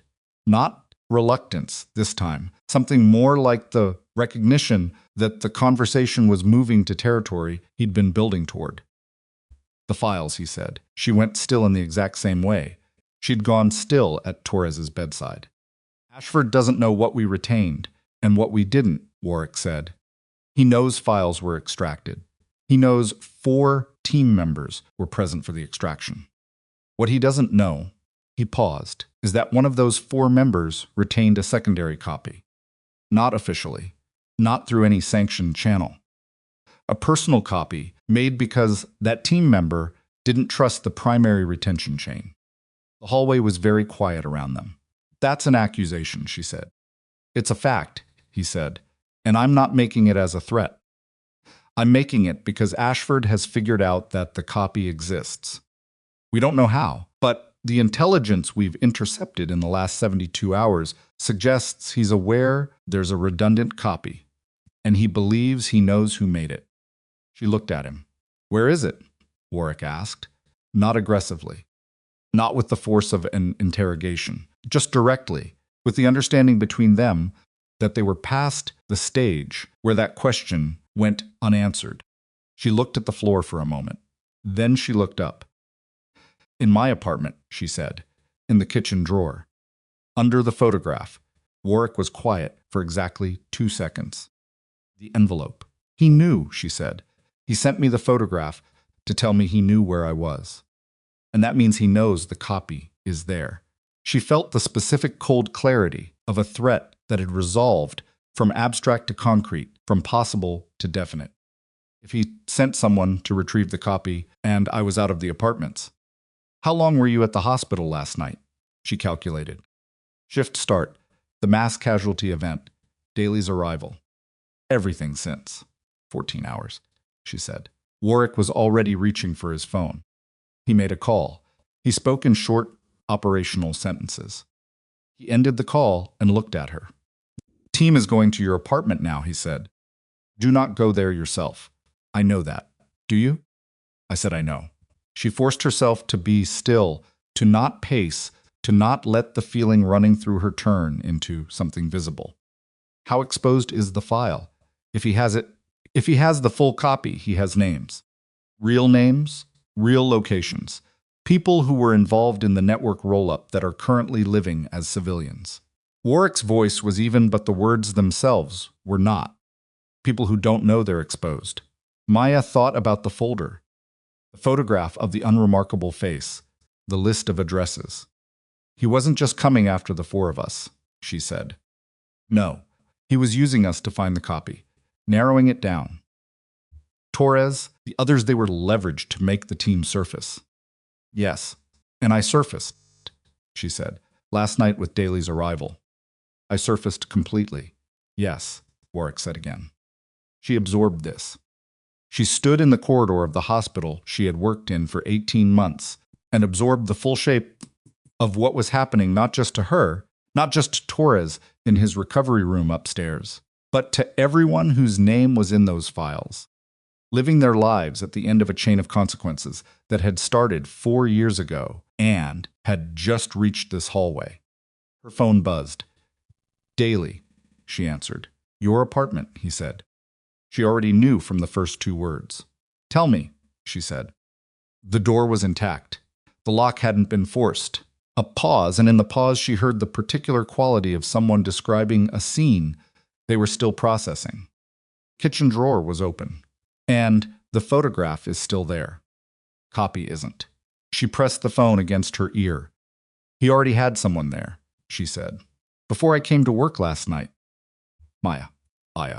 Daly's voice was careful, in the way of someone carrying information they didn't want to carry. There's something else in the drawer. Under where the copy was. What? A phone, he said. Unlabeled charge turned on. A beep. It's ringing. She stood in the hospital corridor with Warwick 3 feet away, and the department noise around her, and the ordinary morning continuing on both sides of her like nothing had happened, like the world hadn't just shifted under her feet in a way that was going to have consequences. She couldn't fully calculate yet. Don't answer it, she said. It's been ringing for 2 minutes straight, Daly said. Don't, Maya. His voice changed very slightly. I think he wants to talk to you. She looked at Warwick. He was already reading her face and reaching for his own phone. She looked down the corridor toward the emergency department toward the nurse's station, and the bays, and the board, and the 18 months of life she had built in this building. Then she said to Daly, "I'm coming." And Warwick said sharply, "You can't." She said, "He has the files. He already has everything he needs to move against everyone in them. We are out of time to wait in a controlled environment." She looked at Warwick with the full weight of what she was saying and what she was deciding. "You said I had a choice about helping. That's my choice." Warwick looked at her. He closed his mouth. He made a second call, shorter than the first, and when he ended it, he said, "You're not going without a team. I'll take Daly. You'll take Daly and 3 of ours." "Fine." She was already moving toward the exit. She pushed through the ambulance bay door into the cold morning. She crossed the parking lot at a pace that wasn't quite running, because running attracted attention, and she had spent enough of the last 14 hours attracting attention. Behind her, she heard Warwick's footsteps. And farther back, someone else's Agent Holt, probably, coming off the wall where she'd been standing. The cold air hit her face, and she kept moving. Her apartment was 7 minutes from the hospital. 7 minutes, and somewhere in it, a phone was ringing in an open kitchen drawer. Patient and steady, and the man on the other end of it knew her real name, and knew where she lived, and knew what she had, and was she understood this? And was she understood this now with total clarity, not afraid of her at all? He should have been. She got in the passenger seat of Daly's rental. He was already behind the wheel. He looked at her once, the same look from the third-floor waiting area, the same trust calculation, and then he started the engine. They were 3 blocks from the hospital, moving fast through the morning traffic, when Daly's phone buzzed from the center console. He glanced at it. His hand tightened on the wheel. "What?" she said. He said nothing. He just turned the phone so she could see the screen. It was a text, no number blocked, spoofed, untraceable by any standard method. 4 words. She read them twice. Then she looked up at the road ahead and felt something settle in her. Not calm, exactly, but the thing underneath calm that was harder and older, and had been there since long before she became Maya Sorensen, or Maya Whitfield, or any other name that had been assigned to her by circumstance or necessity. The 4 words were, "I have them already," and underneath, after a pause that the timestamp showed had been 3 seconds, "All of them, including the one you didn't know about." She looked at the message for 1 more second. Then she looked at Daly. "Drive faster," she said. Daly drove faster. He did not ask what the message meant by the one you didn't know about, because he was a person who understood that some information arrived in layers, and the first layer was rarely the most important one, and because the way Maya's face had gone when she read those words told him that she was already working on it, already running the calculation, already pulling at the thread to see where it led, and interrupting that process would not help either of them. She read the message a 3rd time, and then turned the phone face down on her knee. All of them, including the one you didn't know about. 5 team members on the operation. She had known 4. She had known Torres and Daly, and a signal specialist named Garrett, who had gone back to civilian communications work in Oregon, and herself. 4. Warwick had said 4 team members were targeted. Reyes had said 4. The file said 4. 5. The math was simple. The implication was not. Someone had been on that operation who had not been disclosed to the rest of the team. An embedded presence, a 5th set of eyes that had not introduced themselves, had not appeared on any internal roster she'd been shown, had operated in a parallel channel that the 4 of them had not known existed. It was possible. It was more than possible. It was the kind of thing that happened in operations where the objective was layered, and the people running it from above trusted the team with enough of the picture to do the work, and not quite enough to understand what the work was for. She thought about the extraction. The last hour in that building 4 years ago. The files they had physically removed from a server room while Daly's team held the perimeter and Torres coordinated the vehicle. And she had been the one with her hands on the drives because she was the one who understood both the medical operational crossover content, and the extraction protocol. She had been alone in that server room for 11 minutes. She had been certain she was alone. Had she been? She played it back. The server room had been small, one door, no windows, server racks on 3 walls. She had worked fast, methodical, pulling the correct drives in the correct sequence. There had been a moment near the end when she had heard a sound from behind the rack at the far end and dismissed it as the building's ventilation system because the alternative was not something she could afford to process in real time. A sound. Behind the rack. She pressed the heel of her hand against her forehead. There was someone else in the extraction point, she said. Daly's eyes moved to her, then back to the road. What? In the building. In the server room. 4 years ago. She said it steadily, working through it as she spoke, because speaking it out loud was a way of testing whether the structure of it held. I heard something. I dismissed it. There was someone else in that room. That's not possible. We cleared that building. You cleared the floor plan you had. What if the floor plan was incomplete? He didn't answer that immediately, because the answer was that an incomplete floor plan was a real possibility, not a remote one, and they both knew it. If there was a fifth, he said carefully.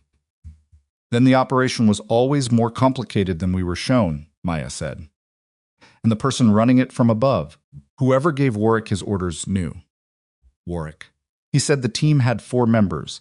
Either he genuinely believed that, or he was given the same partial picture we were. Daly's jaw worked.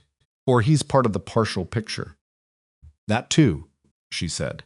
She looked at the road, which is why we're going to my apartment and not turning around and going back to him. He drove in silence for a moment. Then Reyes trusted him. Reyes trusted the office he represented. That's not the same thing. The rental moved through the mid-morning streets. The city around them had no idea what was happening. Inside the car, it was just a city doing what cities did. People moving from one place to another with their own private webs of consequence and context. And the car was just a car. They pulled onto her street. Daly parked half a block back from her building, not directly in front, not directly across, but at the angle that gave him sightlines to both the entrance and the alley access. It was the same parking instinct she would have used. She noticed it the way she noticed most things Daly did, with the particular appreciation of recognizing competence in its native habitat. Team Warwick sent, she said. Arrived 6 minutes ago, Daly said. He checked his phone. 2 at the entrance, 1 on the fire escape access. Are they ours or his? He looked at her. She looked back.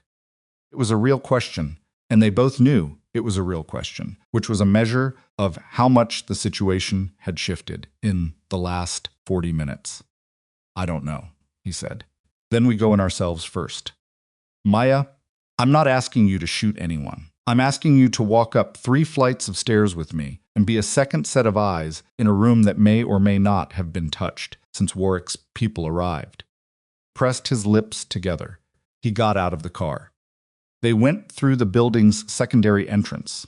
She had a key for it, had always used it, because it put her closer to the stairwell, and she had always had the faint background preference for exits that were less observable from the street. 3rd floor. Her apartment was 3C. The hallway was quiet. The door was exactly as Daly had described from his call, intact. Lock not forced. She used her key. The door swung open. 2 of Warwick's people were inside, 1 near the kitchen, 1 by the window. They were both trying to look neutral and not quite succeeding. The one near the kitchen, a compact woman in a dark jacket whose name Maya hadn't been given, said Miss Whitfield. Director Warwick asked us to secure the minutes. I live here, Maya said. The woman stopped. Maya moved to the kitchen. The drawer was open, as Daly had said. The photograph was still there, the road, the specific stretch of terrain that had meant something 4 years ago and still did. Space where the copy had been was empty, as expected, and the phone Daly had described was gone. She looked at the woman from Warwick's team. Phone. Director Warwick authorized its collection, the woman said. Being analyzed. Was it still ringing when you arrived? It had stopped. Maya looked at the drawer for a moment. Then she looked at the photograph. She picked it up, turned it over. There was nothing on the back. She had checked this before, when she first found it, but she checked again now because the situation had new variables, and what had seemed like nothing 4 days ago might read differently. There was something, a small mark, bottom right corner, in the kind of ink that didn't photograph. Well, she had missed it because she had been looking for explicit markings, not subtle ones. A tiny sequence of numbers and a symbol she recognized not from any professional context, but from a much simpler one, a storage unit service that operated in the Western states, the kind of place where you paid month to month in cash, and nobody asked you about your business. She kept her face neutral. She put the photograph back in the drawer, face down. Behind her, she heard Daly move a small, deliberate sound that was his way of signaling awareness without speaking. He had seen. She turned to the woman from Warwick's team. Thank you. You can let Director Warwick know we're here and the premises are secure. The woman made a call. Maya went to her bedroom and sat on the edge of the bed and looked at the floor and let herself have 45 seconds of simply being a person in her own apartment, in the room where she had slept and woken up, and continued being the version of herself she had chosen to be before that version was required to do something she had been pretending. Even to herself, she was finished doing. She breathed in. She breathed out. She went back to the kitchen and said to Daly, quietly, while the two agents were focused on something on a tablet, storage unit, the symbols on the back of the photograph. I know the company. The copy you made, he said, just as quietly. It's not in the drawer. No. He looked at her steadily. You didn't keep it here. I kept the photograph here, she said. The photograph that would tell me if someone found from this apartment. He was silent for a moment. You set to check. I needed to know if anyone found the apartment. The photograph looked like something to take. It's not. She met his eyes. He is somewhere else. He thinks he has it. He thinks he has it, she confirmed. Which means he thinks he's done. And while he thinks he's done, we have a window. Daly looked at the two agents across the kitchen. He looked back at her. Warwick, he said. I don't know yet, she said. So we don't tell him until we know. He nodded just once.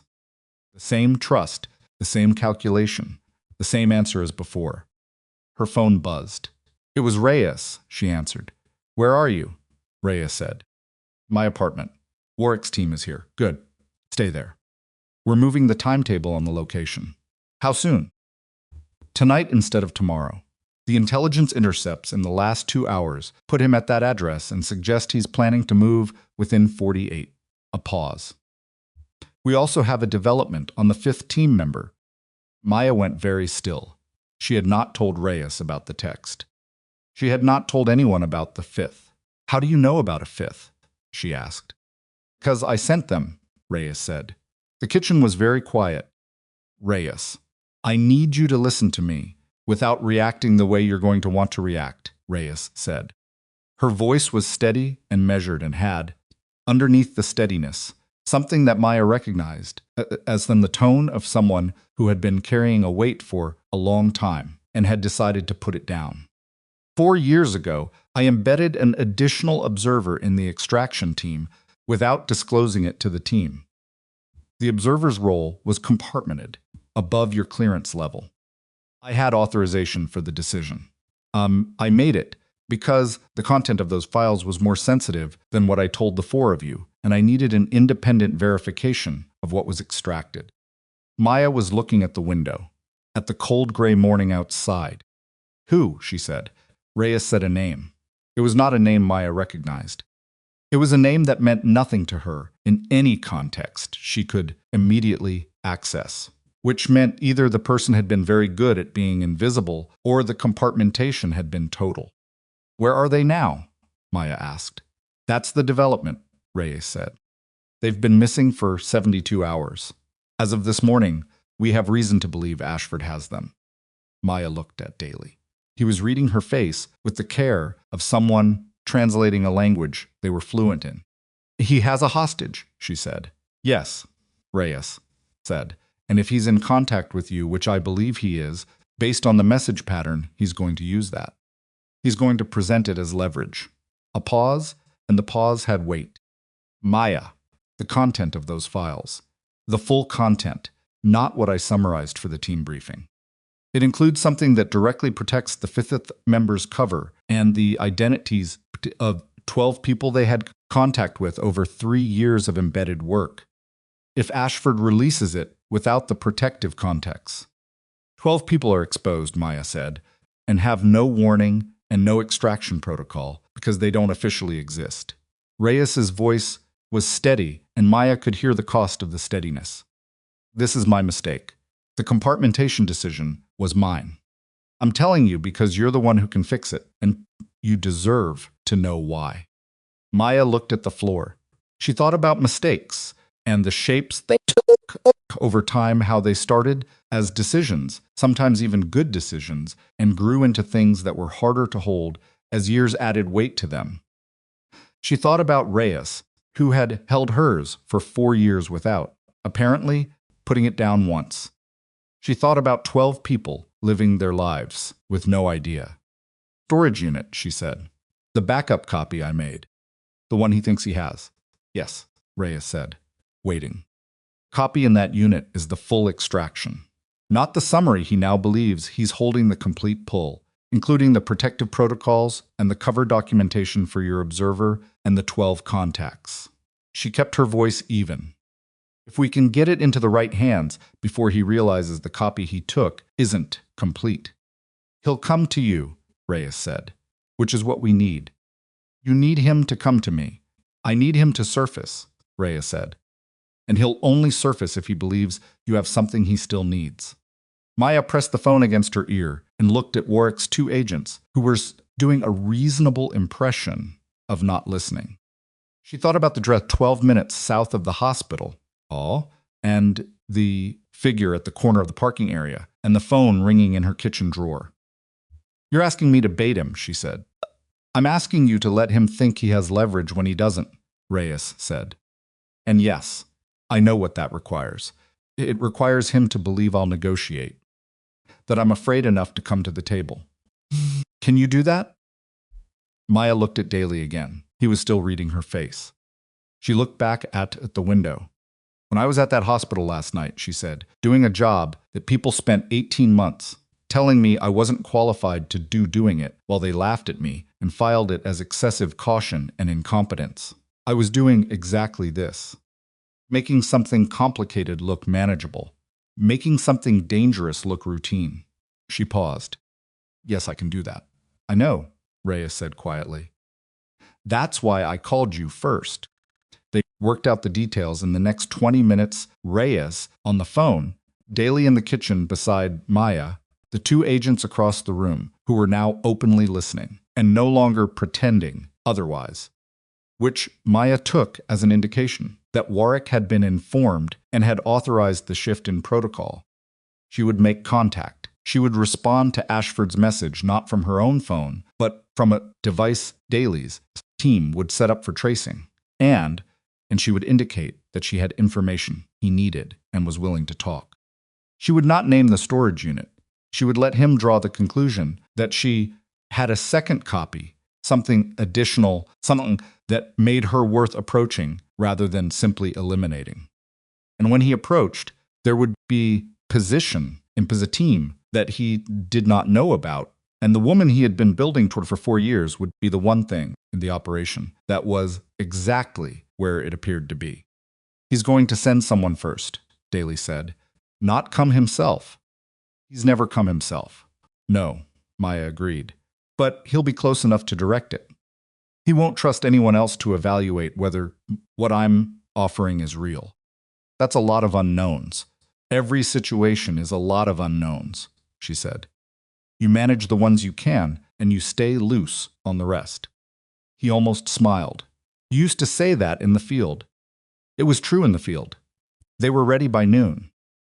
Warwick arrived at the apartment at 12:15 with Agent Holt and 2 additional people she hadn't met.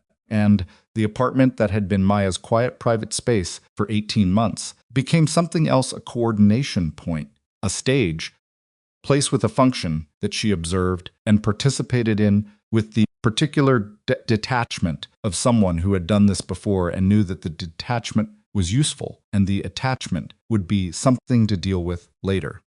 She sent the message at 12:40. From the clean device, through the routing Daly's team set up, phrased in language fond that was careful and controlled and said enough to be credible without saying so much that it closed options. You have a version. I have the context that makes it usable. Without it, what you have is names without network architecture. You're intelligent enough to have figured that out by now. If you want to talk, I'm here. Warwick read it before she sent it. He looked at her. That's going to make him angry, he said. Good, she said. Angry people make faster decisions. The response came in 47 minutes. Not fast by the standards of someone impulsive, but fast by the standards of someone who was careful, fast enough to tell her that he had been watching for her message, that he had been expecting her to move, that he had, in fact, been planning for this. The message read, tonight. Address you already know. 11 o'clock, alone. If I see Daly or any federal presence, the observer dies before morning and the 12 names go to 4 separate drop sites simultaneously. You have what I need, and I have what you care about. We are going to exchange them like reasonable people. She read it. She read it again. Warwick was already on his phone, relaying the time and the address to the team that had been positioning since morning. Daly was looking at the message over her shoulder, his expression doing nothing visible but something complicated underneath. He knows about Daly, she said. He's been watching since Torres, Daly said. He knows I came to the hospital. He doesn't know about the full team.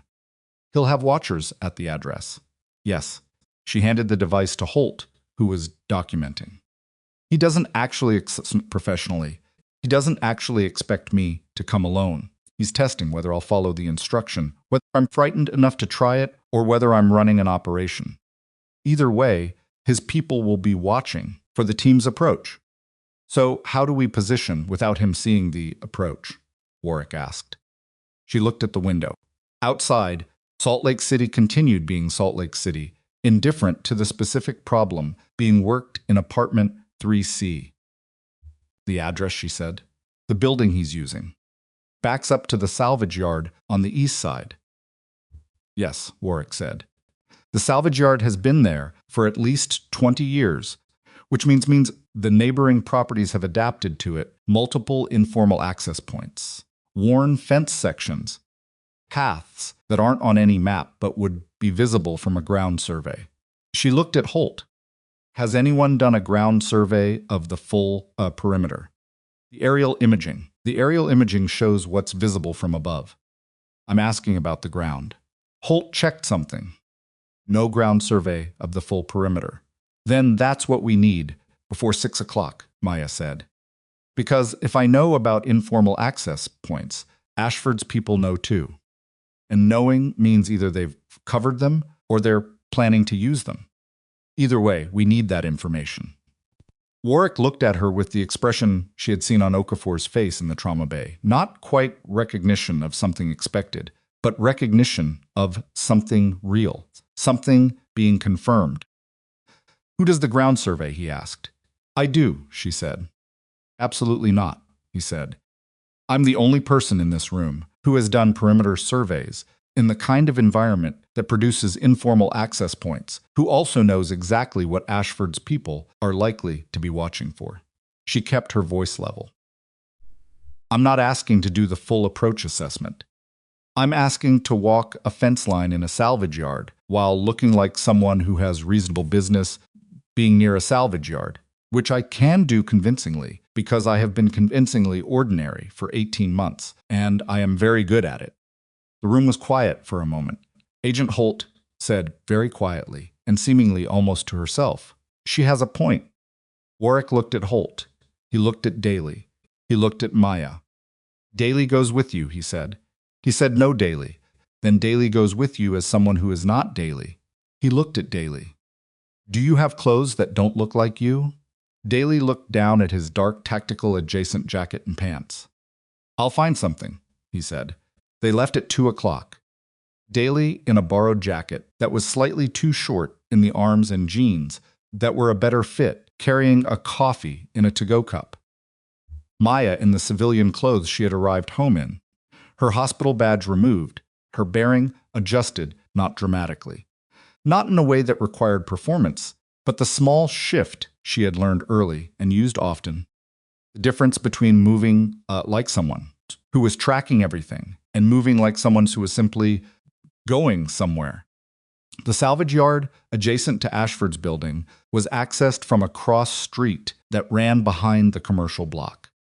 They came from the east, walked the block as pedestrians with no particular destination, and Maya counted access points as they moved.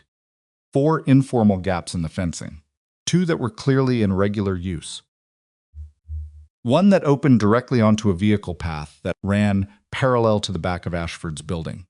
She also counted 3 watchers. One was obvious, a man near the salvage yard's public entrance, who was not a customer and was not doing anything a person at a salvage yard did. 2 were less obvious, positioned in ways that suggested they were watching the approaches that crawled from the west and north rather than the east, which meant the vehicle path along the east fence was a potential blind spot in their coverage. She did not look at any of them directly. She walked, and she counted, and she registered. On the way back to the car, she said to Daly without turning her head, "East fence. 3rd gap from the south end. I saw it," he said. His watchers are covering west and north approach. The east is light.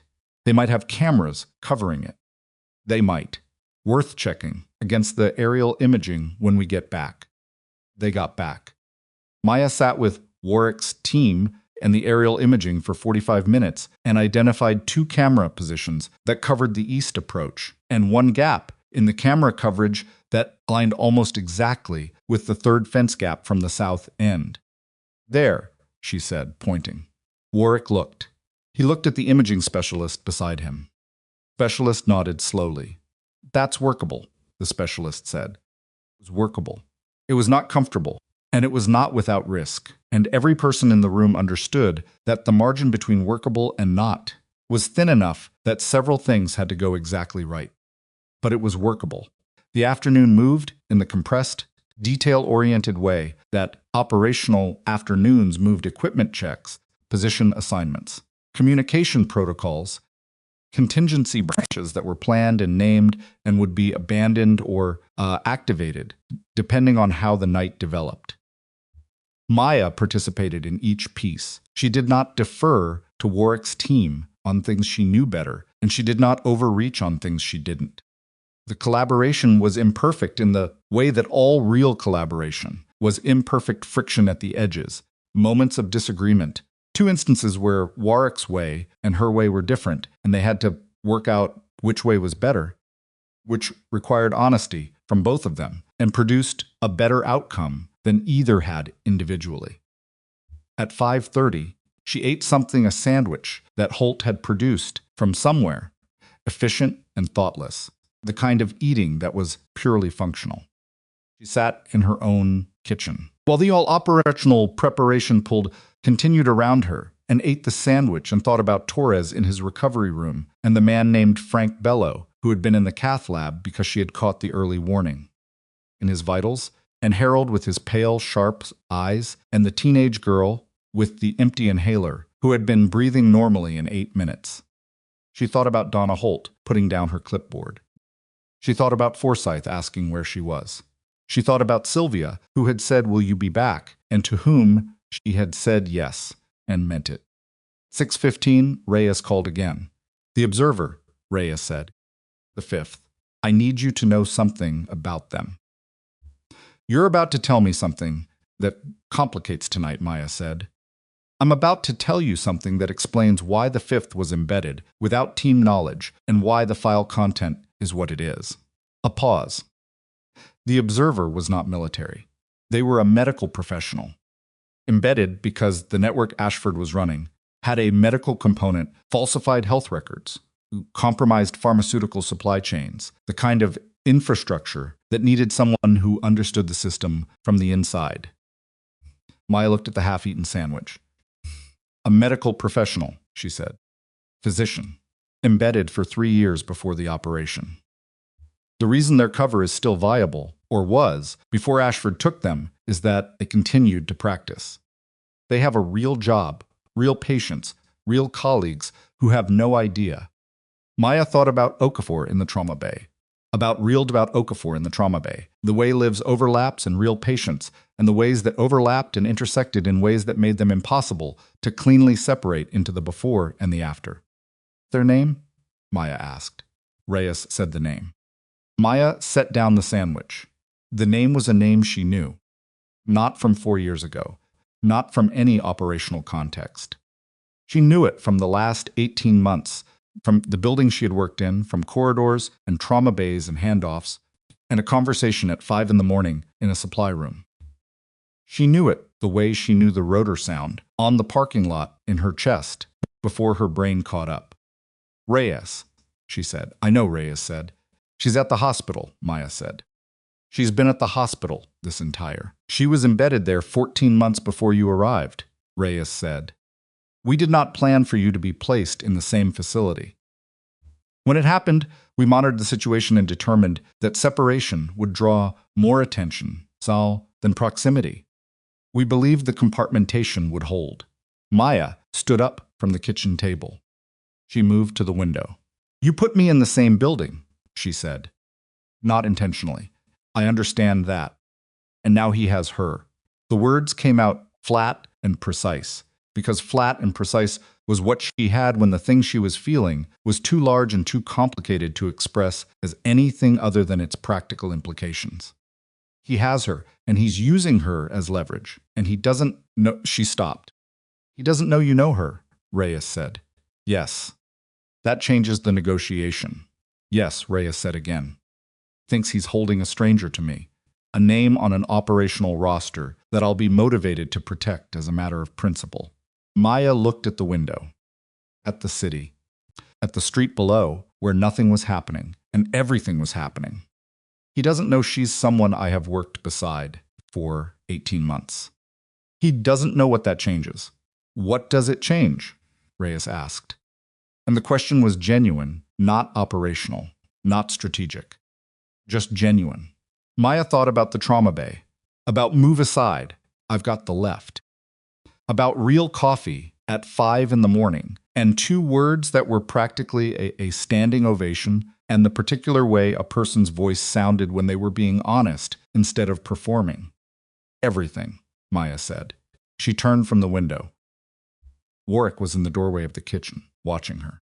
He had heard enough. His expression said he had heard enough, and he was recalibrating in real time, which was what she needed him to do. Physician, she said to him. Dr. Priya Okafor. She's the 5th. She's who Ashford has. Warwick's expression shifted, the particular shift of someone absorbing a complication that was also, somehow, a clarification. That changes the entry point, he said. It changes the whole approach, she said. Because she's not just a hostage and she's not just an operative. She's a physician in an active facility who has patients and colleagues and a life that is real, regardless of what else it also is. And when we get her out of there, she goes back to that facility. And those patients, and no one, Maya looked at him steadily, no one at Hargrove Central Medical finds out why she was missing for 4 days. It's non-negotiable. Warwick held her gaze. He nodded. Non-negotiable, he agreed. She moved past him into the main room. Daly was there, and Holt and the rest of the team. She looked at the positioning map they had built on the table, the building, the fence lines, the camera gaps, approach vectors. She looked at it with new information, with the specific weight of knowing that the person in that building was not an abstraction, not a file, not an operational asset who could be measured in terms of strategic value. She was someone who had looked at Maya across a dying man's chest and said move aside and trusted her completely, based on nothing except what she could see with her own eyes.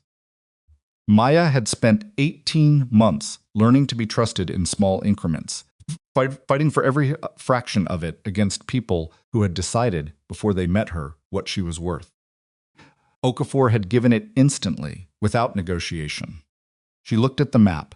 She said, "Here's what we're going to do." And she began to explain, clearly and completely, the version of the approach that Warwick had not considered, because he had been thinking about it as an intelligence operation, and she was thinking about it as something that required you to walk into an unknown room and trust the person beside you with your life, and give that person no reason to doubt you did it willingly, which was a different skill entirely. Learned in different conditions by someone who had spent 6 years in places where hesitation was something you could not afford, and the only currency that meant anything was being completely certain in the moment before you moved that the people around you were the ones you thought they were. Outside, the afternoon was fading toward evening. In 11 buildings in 4 states, 12 people were living their lives with no idea. In a hospital 7 minutes away, a man named Torres was breathing steadily in a recovery room. And somewhere in the building at the address 12 minutes south of the hospital, a woman who had said she's the only one in this room who knows what I'm about to do, was waiting in circumstances that Maya was not going to leave her in for 1 minute longer than it took to do what came next. She looked at the map. She looked at the clock on the wall. Then her phone buzzed not Reyes, not Daly, not any of the numbers she expected, and when she looked at the screen, it was a number she had not seen before, local area code. And she answered it because at this point, not answering was no longer a useful option. And the voice on the other end was a voice that had no business being on that phone in that situation. And the words it said rearranged everything she thought she understood about the shape of the next 6 hours. It was Okafor. Her voice was steady and careful and said, in exactly 6 words, "He wants you to bring the files." And then, barely audible, almost beneath the threshold of the call, east fence. 3rd gap, 11. The line went dead. Maya lowered the phone. She looked at Daly. Okafor was not a prisoner waiting for rescue. Okafor was running her own operation from inside. The room went very still. Not the stillness of shock, the stillness of people who were trained to process fast and had just received information that required immediate reprocessing of everything they thought they understood. Warwick's hand stopped moving over the map. Holt looked up from her tablet. Daly, who was already watching Maya's face, read it completely before she said a single word. "She's inside voluntarily," Maya said. "How is that possible?" Warwick said. "Called me from inside the building.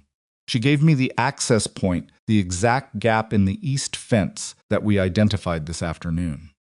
She's been in there long enough to map her surroundings and identify the gap herself, or she was told about it and passed it to me as a signal." Maya set the phone on the table. "Either way, she's not waiting. She's working. She could be coerced," Holt said. "Forced to make the call." "She could be," Maya said. "But the information she passed the access point is something Ashford wouldn't want us to have. If he was controlling the call, she wouldn't have said it. Unless he wanted us to use that entrance," Daly said. The room absorbed that. It was a real possibility, and all of them knew it.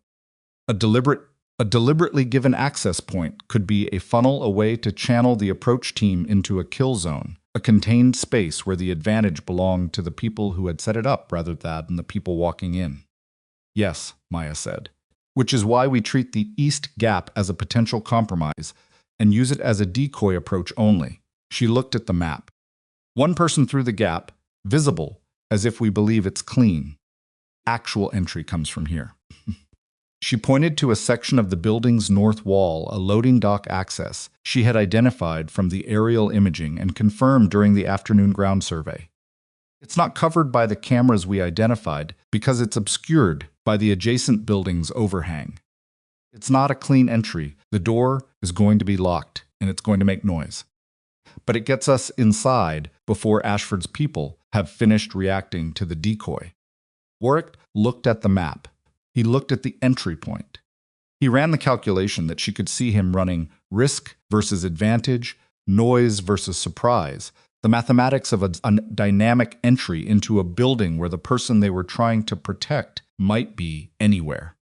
"Who goes through the gap?" he asked. "Me," Maya said. "Absolutely. He wants to talk to me," she said. "He sent the message to me. He asked me to come alone. If his watchers see a single person approaching through the East Gap, they're going to report compliance with his instructions, and he's going to be focused on that, on what I'm bringing, on the negotiation he thinks he's about to run. While he's focused on me coming through the front door, the team comes through the loading dock." She looked at Warwick steadily. "You need him distracted. I'm the distraction. And if his people take you at the gap before you get to the building, then you execute the loading dock entry immediately, and you have a better sense of where his team positions are than you did before." Stared at her. "You're describing yourself as expendable. I'm describing myself as useful," she said. "Those are different things." Daly looked at the ceiling for a moment, in the way of someone appealing to a higher power they didn't actually believe in. Then he looked back at her. "I go through the loading dock," he said. "I'm on point for the interior." "Yes," she said. "And if it goes wrong?" "It's not going to go wrong," she said. "Maya, if it goes wrong." She looked at him. At the face she had known in worse places than this, the face that had been 6 feet away when the vehicle hit the IED, and she had crawled toward him through smoke and debris, and confirmed he was alive by the specific sound of him swearing, which was the most human and reassuring sound she had heard in a very difficult 20 minutes. "If it goes wrong," she said, "you finish it without me." He held her gaze. He nodded once. They left at 9:30. The positioning took 90 minutes.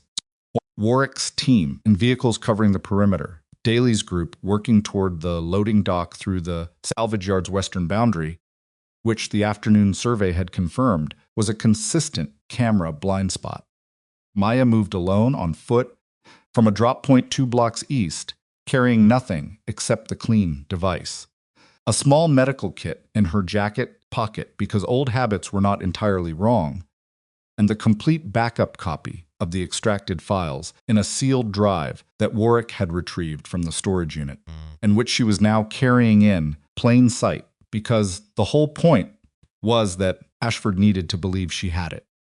The night was cold and clear and quiet, in the specific way of industrial neighborhoods after 10 o'clock, not empty, but sparse. The sounds organized differently than a residential area. The light sources further apart and harder, and casting longer shadows. She moved through it without hurrying, without the particular tension in the shoulders that gave people away, when they were trying to look normal, because she had spent 18 months being invisible in ordinary clothes, doing ordinary things, and the skill was built in by now. East Fence Gap was where she had measured it that afternoon.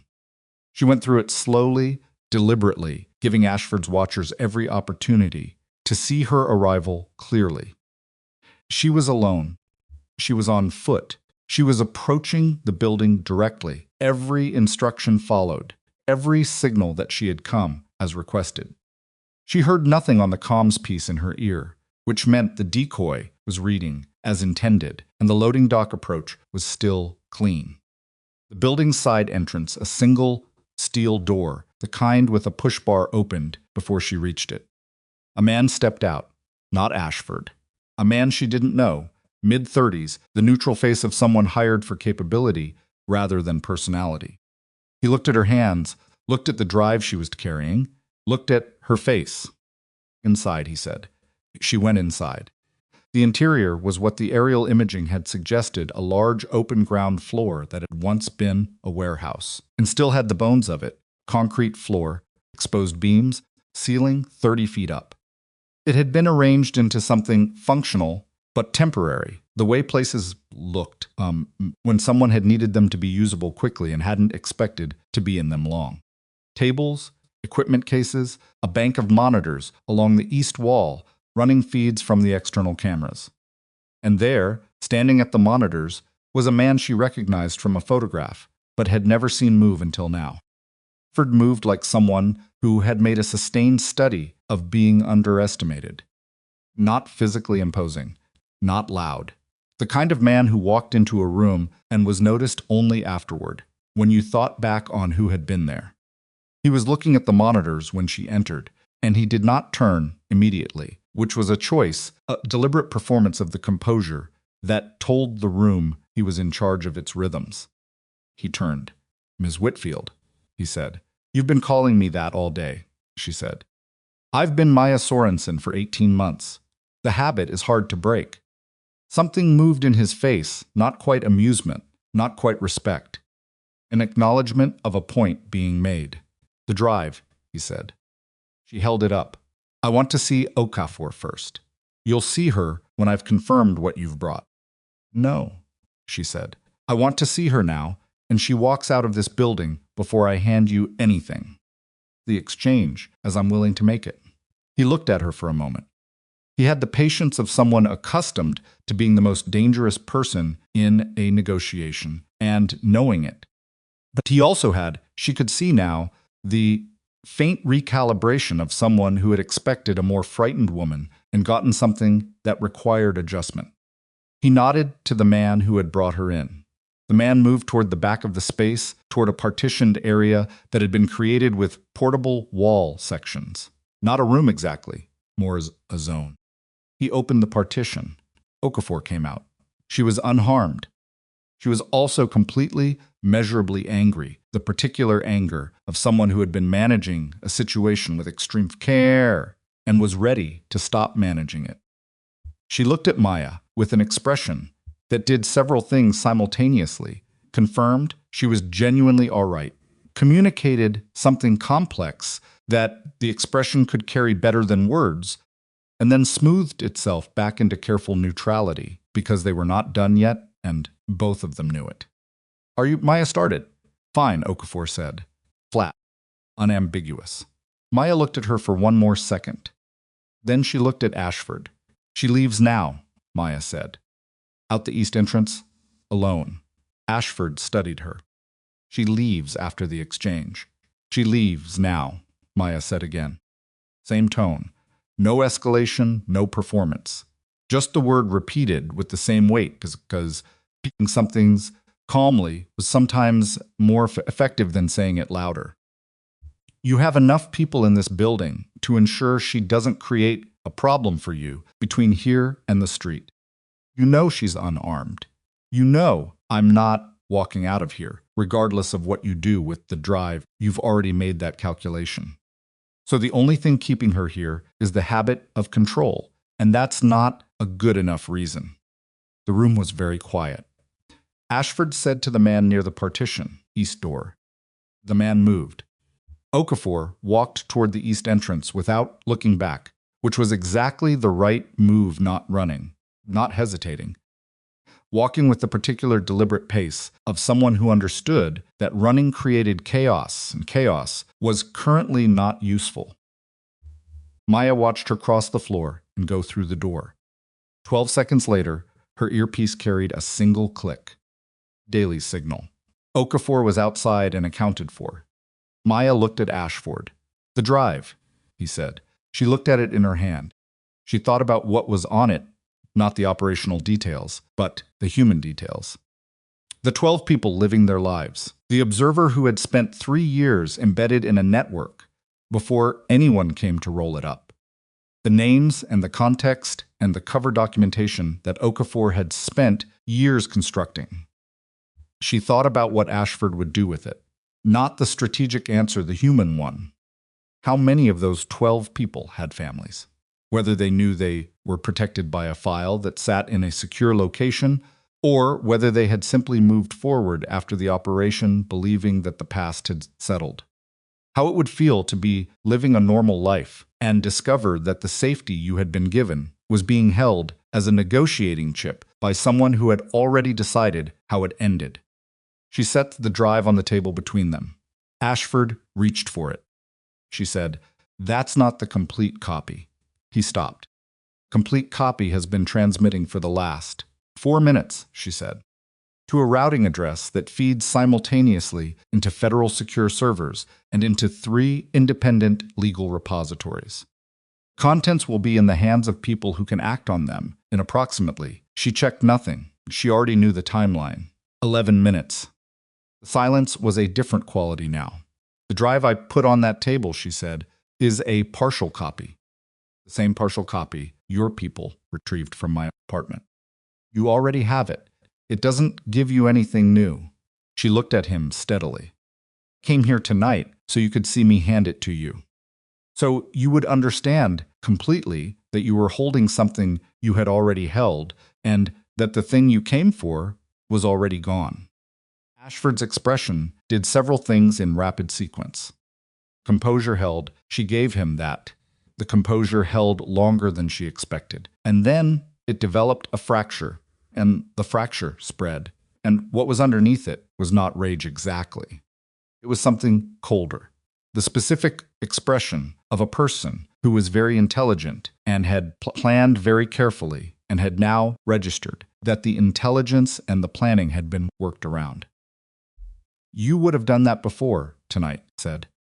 If you were going to transmit it, you would have done it before walking in here. I would have, she agreed, if I'd known 4 days ago what you were planning. But the photograph in my drawer bought you time that I didn't realize I was giving you. I made a decision when I walked in here that if you were going to use what you took as leverage forever, releasing it was better than letting you hold it forever. She paused. Okafor has been feeding Warwick's team your internal communications for the last 6 hours. She had a transmitter. You should have checked her more thoroughly. The fracture became something else. He moved, not toward her, toward the monitors, toward whatever contingency he had built into this situation, because a person who planned the way he planned always had a contingency, and usually had 2.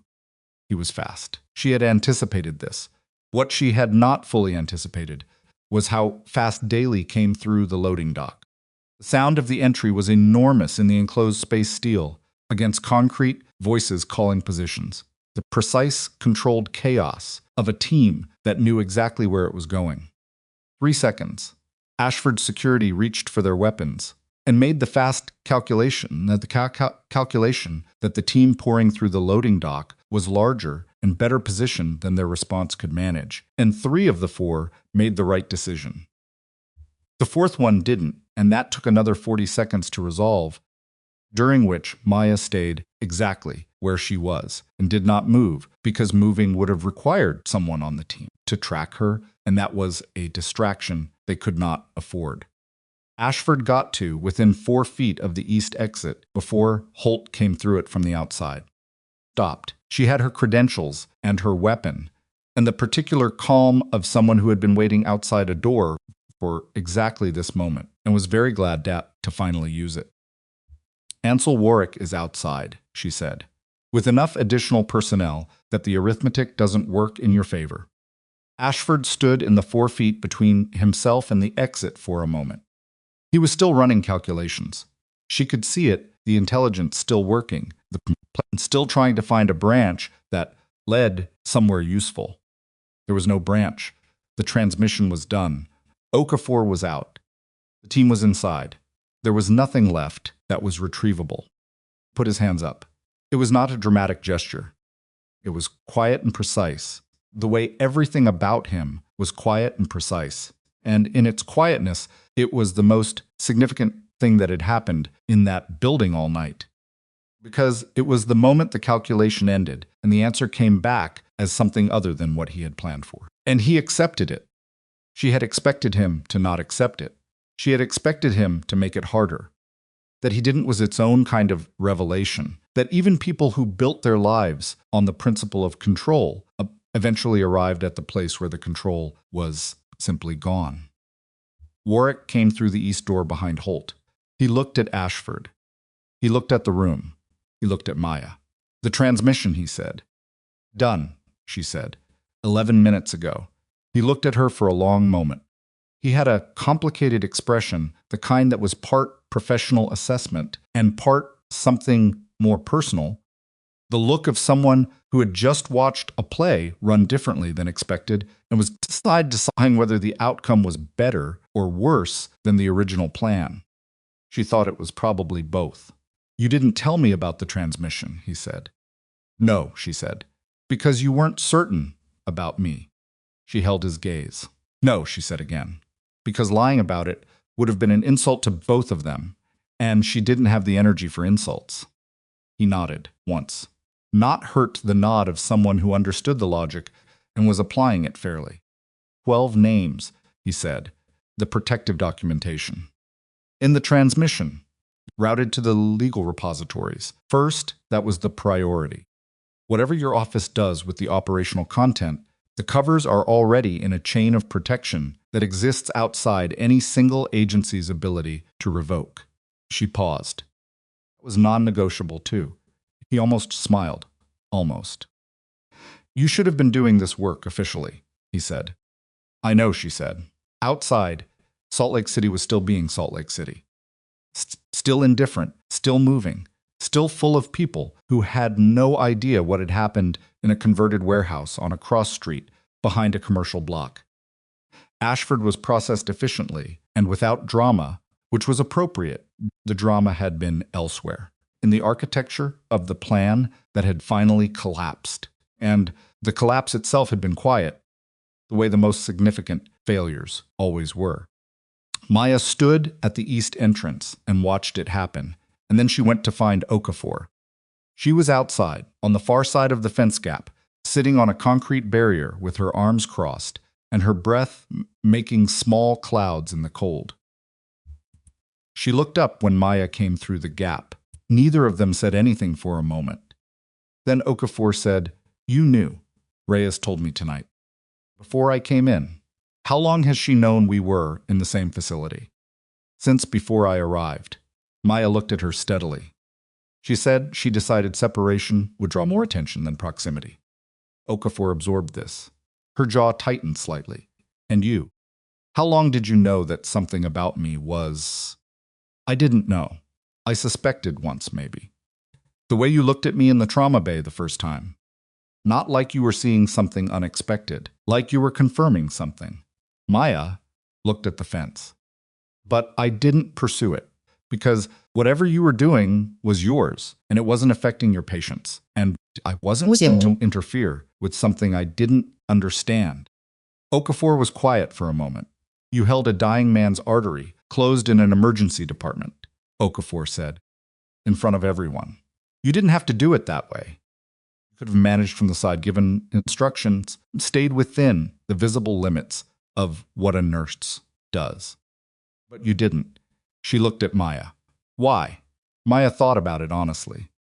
"Because he was dying, and there was a way to slow it down, and I was the one who saw it, and anyone who would have let him die, because the action exceeded their job description, was choosing protocol over the person in front of them." She paused. "I stopped being willing to do that a long time ago." "In the field?" "Yes." Okafor looked at the night sky. "I've been watching you for 18 months, she said. "Working.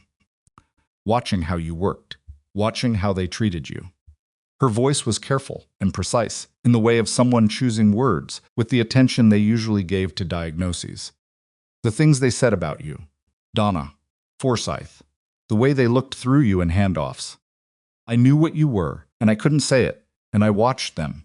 I watched them miss it every day because they decided before they looked." She pressed her lips together. "That was the hardest part of the cover, not the operational risk. Not the year before the roll-up when things were genuinely dangerous. It was standing in that hospital watching people treat someone I respected like she was furniture." Maya looked at her. She felt something move through her, something that had been sitting somewhere just below the surface of the last 18 months, waiting for the exact shape of acknowledgement that this was. "You never let on," Maya said. You wouldn't have wanted me to," Okafor said. She was right. Maya would not have wanted it. The protection she had built around herself, the ordinary, the invisible, the person nobody needed to look at twice, had been the thing that kept her stable and useful and intact. Someone recognizing her would have been an intrusion, even a kind one. No, Maya said. I wouldn't have. They sat with that for a moment. Then Okafor said, Forsyth came to the nurse's station this morning, asking about you. Sylvia told me. He looked genuinely unsettled. A brief pause, and Okafor's voice had shifted slightly drier, almost wry. I have never seen Neil Forsyth look genuinely unsettled. It was the most interesting thing he's done in 6 months. Maya almost laughed. She didn't quite, but it was close. They walked back toward the street together, through the cold, and the city received them without ceremony. The weeks that followed were the kind that didn't announce themselves as significant while they were happening.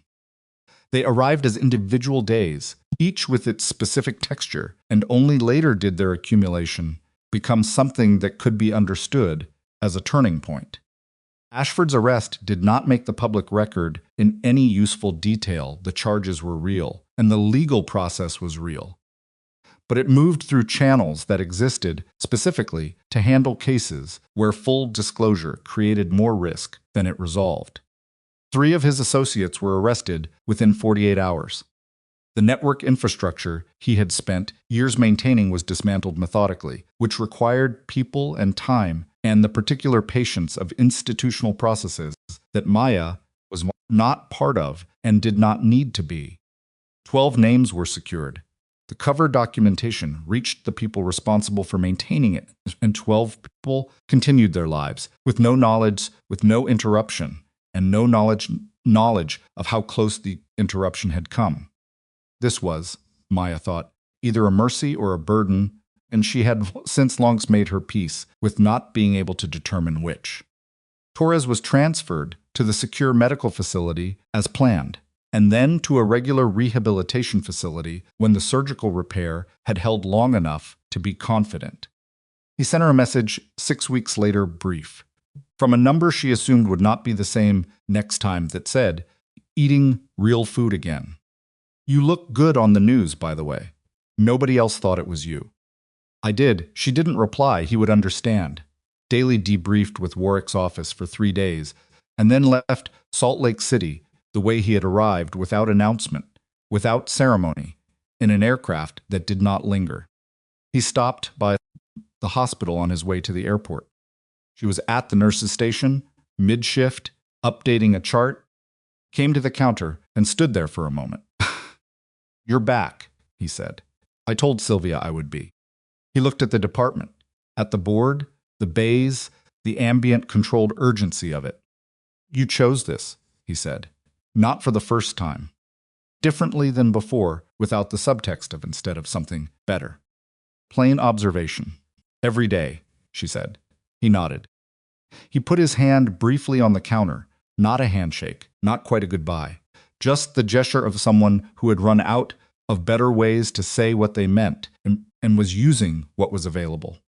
Then he left, the formal review of Maya's actions during the mass casualty event, which had been initiated by Dr. Gregory Holt in the week following the event, produced a 17-page report that said, in careful institutional language, that Nurse Maya Sorensen had demonstrated exceptional clinical judgment, operated appropriately within the scope of emergency circumstances, and had been materially responsible for positive outcomes in multiple critical cases. The report recommended formal recognition and cited her as a model for emergency response under mass casualty conditions. Holt called her into his office on the day it was finalized. He had a printed copy on his desk. He pushed it across to her. She read the summary. She read it without expression, because the expression she felt would have required explanation she wasn't ready to give. I want to offer you the clinical training lead for the emergency department, he said. Formalized role. Salary appropriate to it, authority appropriate to it, and a mandate to redesign the mass casualty response protocol from the ground up. He paused. You would keep patient care responsibilities. I'm not trying to take you away from the floor. She looked up from the report. I'd have to work with Forsyth, she said. Holt's expression did something that was almost a smile. You would. How is he taking this? He filed a letter of support for your recognition, Holt said. Voluntarily. last week. He looked at her. It was specific and honest and reasonably well written for a second-year resident who has previously made a practice of undervaluing people he should have been learning from. He folded his hands on the desk. He's going to be a decent physician eventually. He's going through the part first, where he has to understand what that actually requires. She thought about Forsyth watching her hands in the trauma bay, about the moment when the evidence became undeniable and what a person did with that moment, whether they defended the wrong conclusion or let it go. "Tell him I'll expect him on time and prepared," she said. "I'll tell him," Holt said. She accepted the role.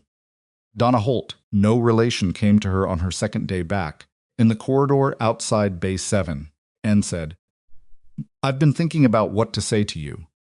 Maya waited. "I treated you the way I did because I made a judgment in the first week, and I didn't revisit it. So I decided you were a certain kind of person, and I just didn't look again." Donna's voice was uncomfortable, the way voices were when people were saying true things they had not rehearsed. "That's not a specific enough apology. I know that. I just wanted you to know I'm aware of what I did, and I'm aware it mattered." Maya looked at her, at the discomfort, the effortfulness of it, the way it was imperfect and real. "It did matter," Maya said. "Matter," Maya said, because she was not going to tell Donna it was fine because it had not been fine, and because the most honest thing she could give her was the acknowledgement that truth was worth the discomfort of saying it. Donna nodded. She walked away. That, Maya thought, was the start of something. Not a resolution, not a forgiveness, just a start, which was how most real things began. Small, awkward, unresolved, requiring more. Okafor came back to the hospital 12 days after the warehouse. She came back in the way that people returned from things that had been explained to their colleagues in the least alarming way possible, a family matter, an urgent situation, resolved now, and she was sorry for the disruption. The staff accepted this with the goodwill of people who liked her, which they did, because Okafor was genuinely good at her work and genuinely fair to the people she worked beside. And both of those things had been true independent of anything else she was or had been. Found Maya in the supply room on her second day back. The same supply room where at 5 in the morning many weeks ago she had said, "Good catch," and meant it. Stood in the doorway. "I hear you're the clinical training lead now," she said. "Starting next month. Holt's been trying to fill that role for 2 years." "I know," Maya said. She was restocking Bay 7's supplies. Methodical. Exact. "I'm glad," Okafor said. Then, with the wry precision that was native to her, "The residents need someone who will not let them be comfortable in their assumptions." "Forsyth's already worried," Maya said. "Good. Worried residents pay attention." Maya set down the supplies she was holding and looked at her. Face she had stood across from in a trauma bay, in a warehouse, in the cold outside a fence gap. At someone who'd chosen a double life, not out of ambivalence, but out of the conviction that the work was worth the cost, which was a conviction Maya recognized because she had built her own version of it in her own way. "You could have told me," Maya said. "Any time in 18 months. "I know," Okafor said. "Why didn't you?" Okafor was quiet for a moment. "Because you had built something real here. The cover, the job, the person you were choosing to be in this building. It was real, not just a performance. And telling you would have made it feel provisional, like it was a waiting room instead of a life." She looked at Maya steadily. "You deserve to live it like it was real, because it was." Maya thought about that, about the distinction between hiding and choosing how from the outside they could look identical, and from the inside they were entirely different. She had been choosing every day, the quiet, the ordinary, the careful invisibility. It had not been a retreat. It had been a decision. A sustained, conscious decision about what she wanted her life to consist of, made by someone who had enough information to know what the alternatives looked like. It was real, Maya agreed. Okafor nodded. She turned to leave, then stopped. "The man from Bay 1, she said. The factory explosion victim. Checked his chart this morning. A brief pause. He's going home Thursday. Maya absorbed this. The man whose name she hadn't known. Torn mesenteric artery. The blood pressure climbing back from 62/40. Good, she said. He asked about the nurse, Okafor said. He doesn't know your name. He described you to the day nurse who did his discharge prep calm, he said. Didn't waste words. Felt like she'd done it before. She looked at Maya. The day nurse didn't know who he was describing. Maya said nothing. I did, Okafor said. She left. Maya stood in the supply room for a moment after she was gone. She stood in the particular quiet of a room that existed for the sole purpose of supporting the work done in other rooms, the unglamorous, necessary, invisible labor of keeping the useful things within reach, and she thought about what it meant to be the person that nobody identified and the work that got done anyway. The saves that didn't have names attached. The catches that went unrecorded because the emergency never arrived. The difference between being known and being effective, and how she had spent a long time confusing those two things before she understood they were entirely separate. She had never needed recognition to do the work. She had learned that in the field, where there was no time for it, and the work was its own complete thing. What she had needed, what she had always needed, she understood this now more clearly than she had been able to articulate before, was to be allowed to do it. To not have the doing interrupted by people who had decided before looking what she was capable of and were therefore incapable of seeing what was in front of them. The recognition, when it came, mattered not because she had needed it to feel legitimate. It mattered because it removed a barrier between the work and the doing of the work, between the capability and the application of it. That was all recognition ever really did. When it meant something, it moved things out of the way. She went back to the floor. Bay 7 had a patient, a 40-year-old woman named Sandra, who had come in with severe abdominal pain that the attending had assessed and charted and moved on from, and whose blood pressure Maya noted on her way past the bay was trending in a direction. That was not the direction of someone who was fine and waiting to be discharged. Stopped. She checked the chart. She checked Sandra. Sandra looked at her. Am I okay? Maya read the numbers. She read the presentation. She made the assessment with the accumulated weight of everything she was and had been and had chosen to become, and then she said, calmly and without alarm, I'm going to get the attending back in here to take another look at something. It'll take a few minutes. Is it bad? It's worth checking, Maya said. That's why we check. She paged the attending. She stayed in the bay while they waited, because Sandra was anxious in some way, people who didn't want to cause trouble, but were not entirely reassured. And someone staying was better than someone leaving. She answered Sandra's questions directly, not everything Sandra wanted to hear, but everything she needed to hear, which was that the right people were paying attention and would keep paying attention until there was a clear answer. Tending arrived. She showed him what she had seen. He looked at it. He looked at her. He ordered the additional workup. It caught something. Not catastrophic, not immediately life-threatening, but real, and real enough that without the additional workup, it would have been a problem in a few days rather than a manageable finding today. Sandra went home the following afternoon with a treatment plan and an appointment, and the knowledge that someone had noticed something small before it became something large. She never knew how close it had been.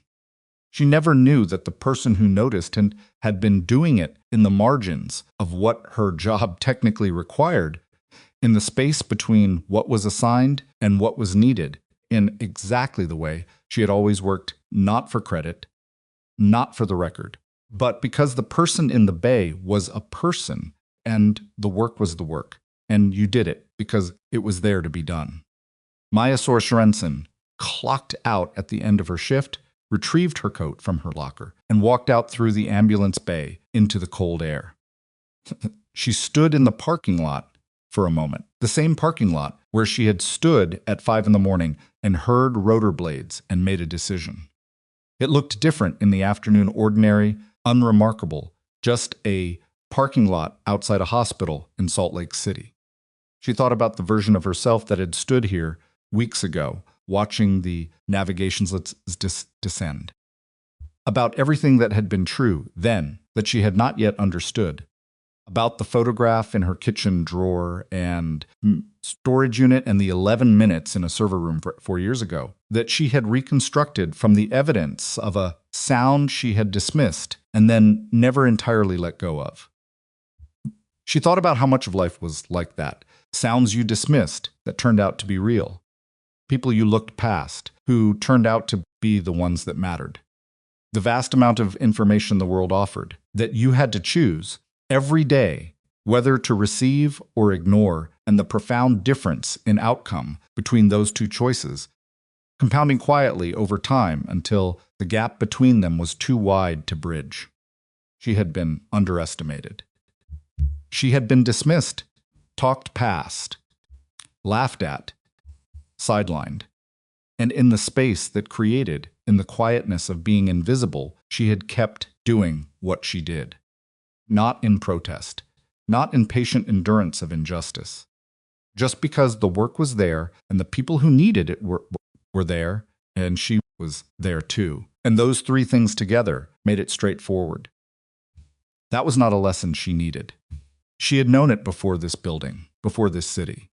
She had known it in places where the stakes of forgetting it were measured in people who did not come home. What the last weeks had given her was not the knowledge, the naming of it, the public shape of it, the moment when everyone who had looked through her finally looked at her and saw what had been there the entire time, unchanged. She did not need that naming to have been real. But it was good, she thought, to be seen. Put on her coat. She walked to her car. She drove home through the ordinary afternoon, through the city going about its business, past the cross street behind the commercial block, where there was no longer a figure, standing at the corner of a parking area, past the hospital, where a woman named Sandra was resting with a treatment plan, past all the specific coordinates of the last weeks that were already becoming something she would carry, the way she carried everything present, but not heavy, integrated rather than separate, part of the continuous running account of what she had seen and done and chosen to do again tomorrow. She was not a different person than she had been before any of this. She was exactly who she had always been, standing finally in a light that had simply taken a long time to reach her.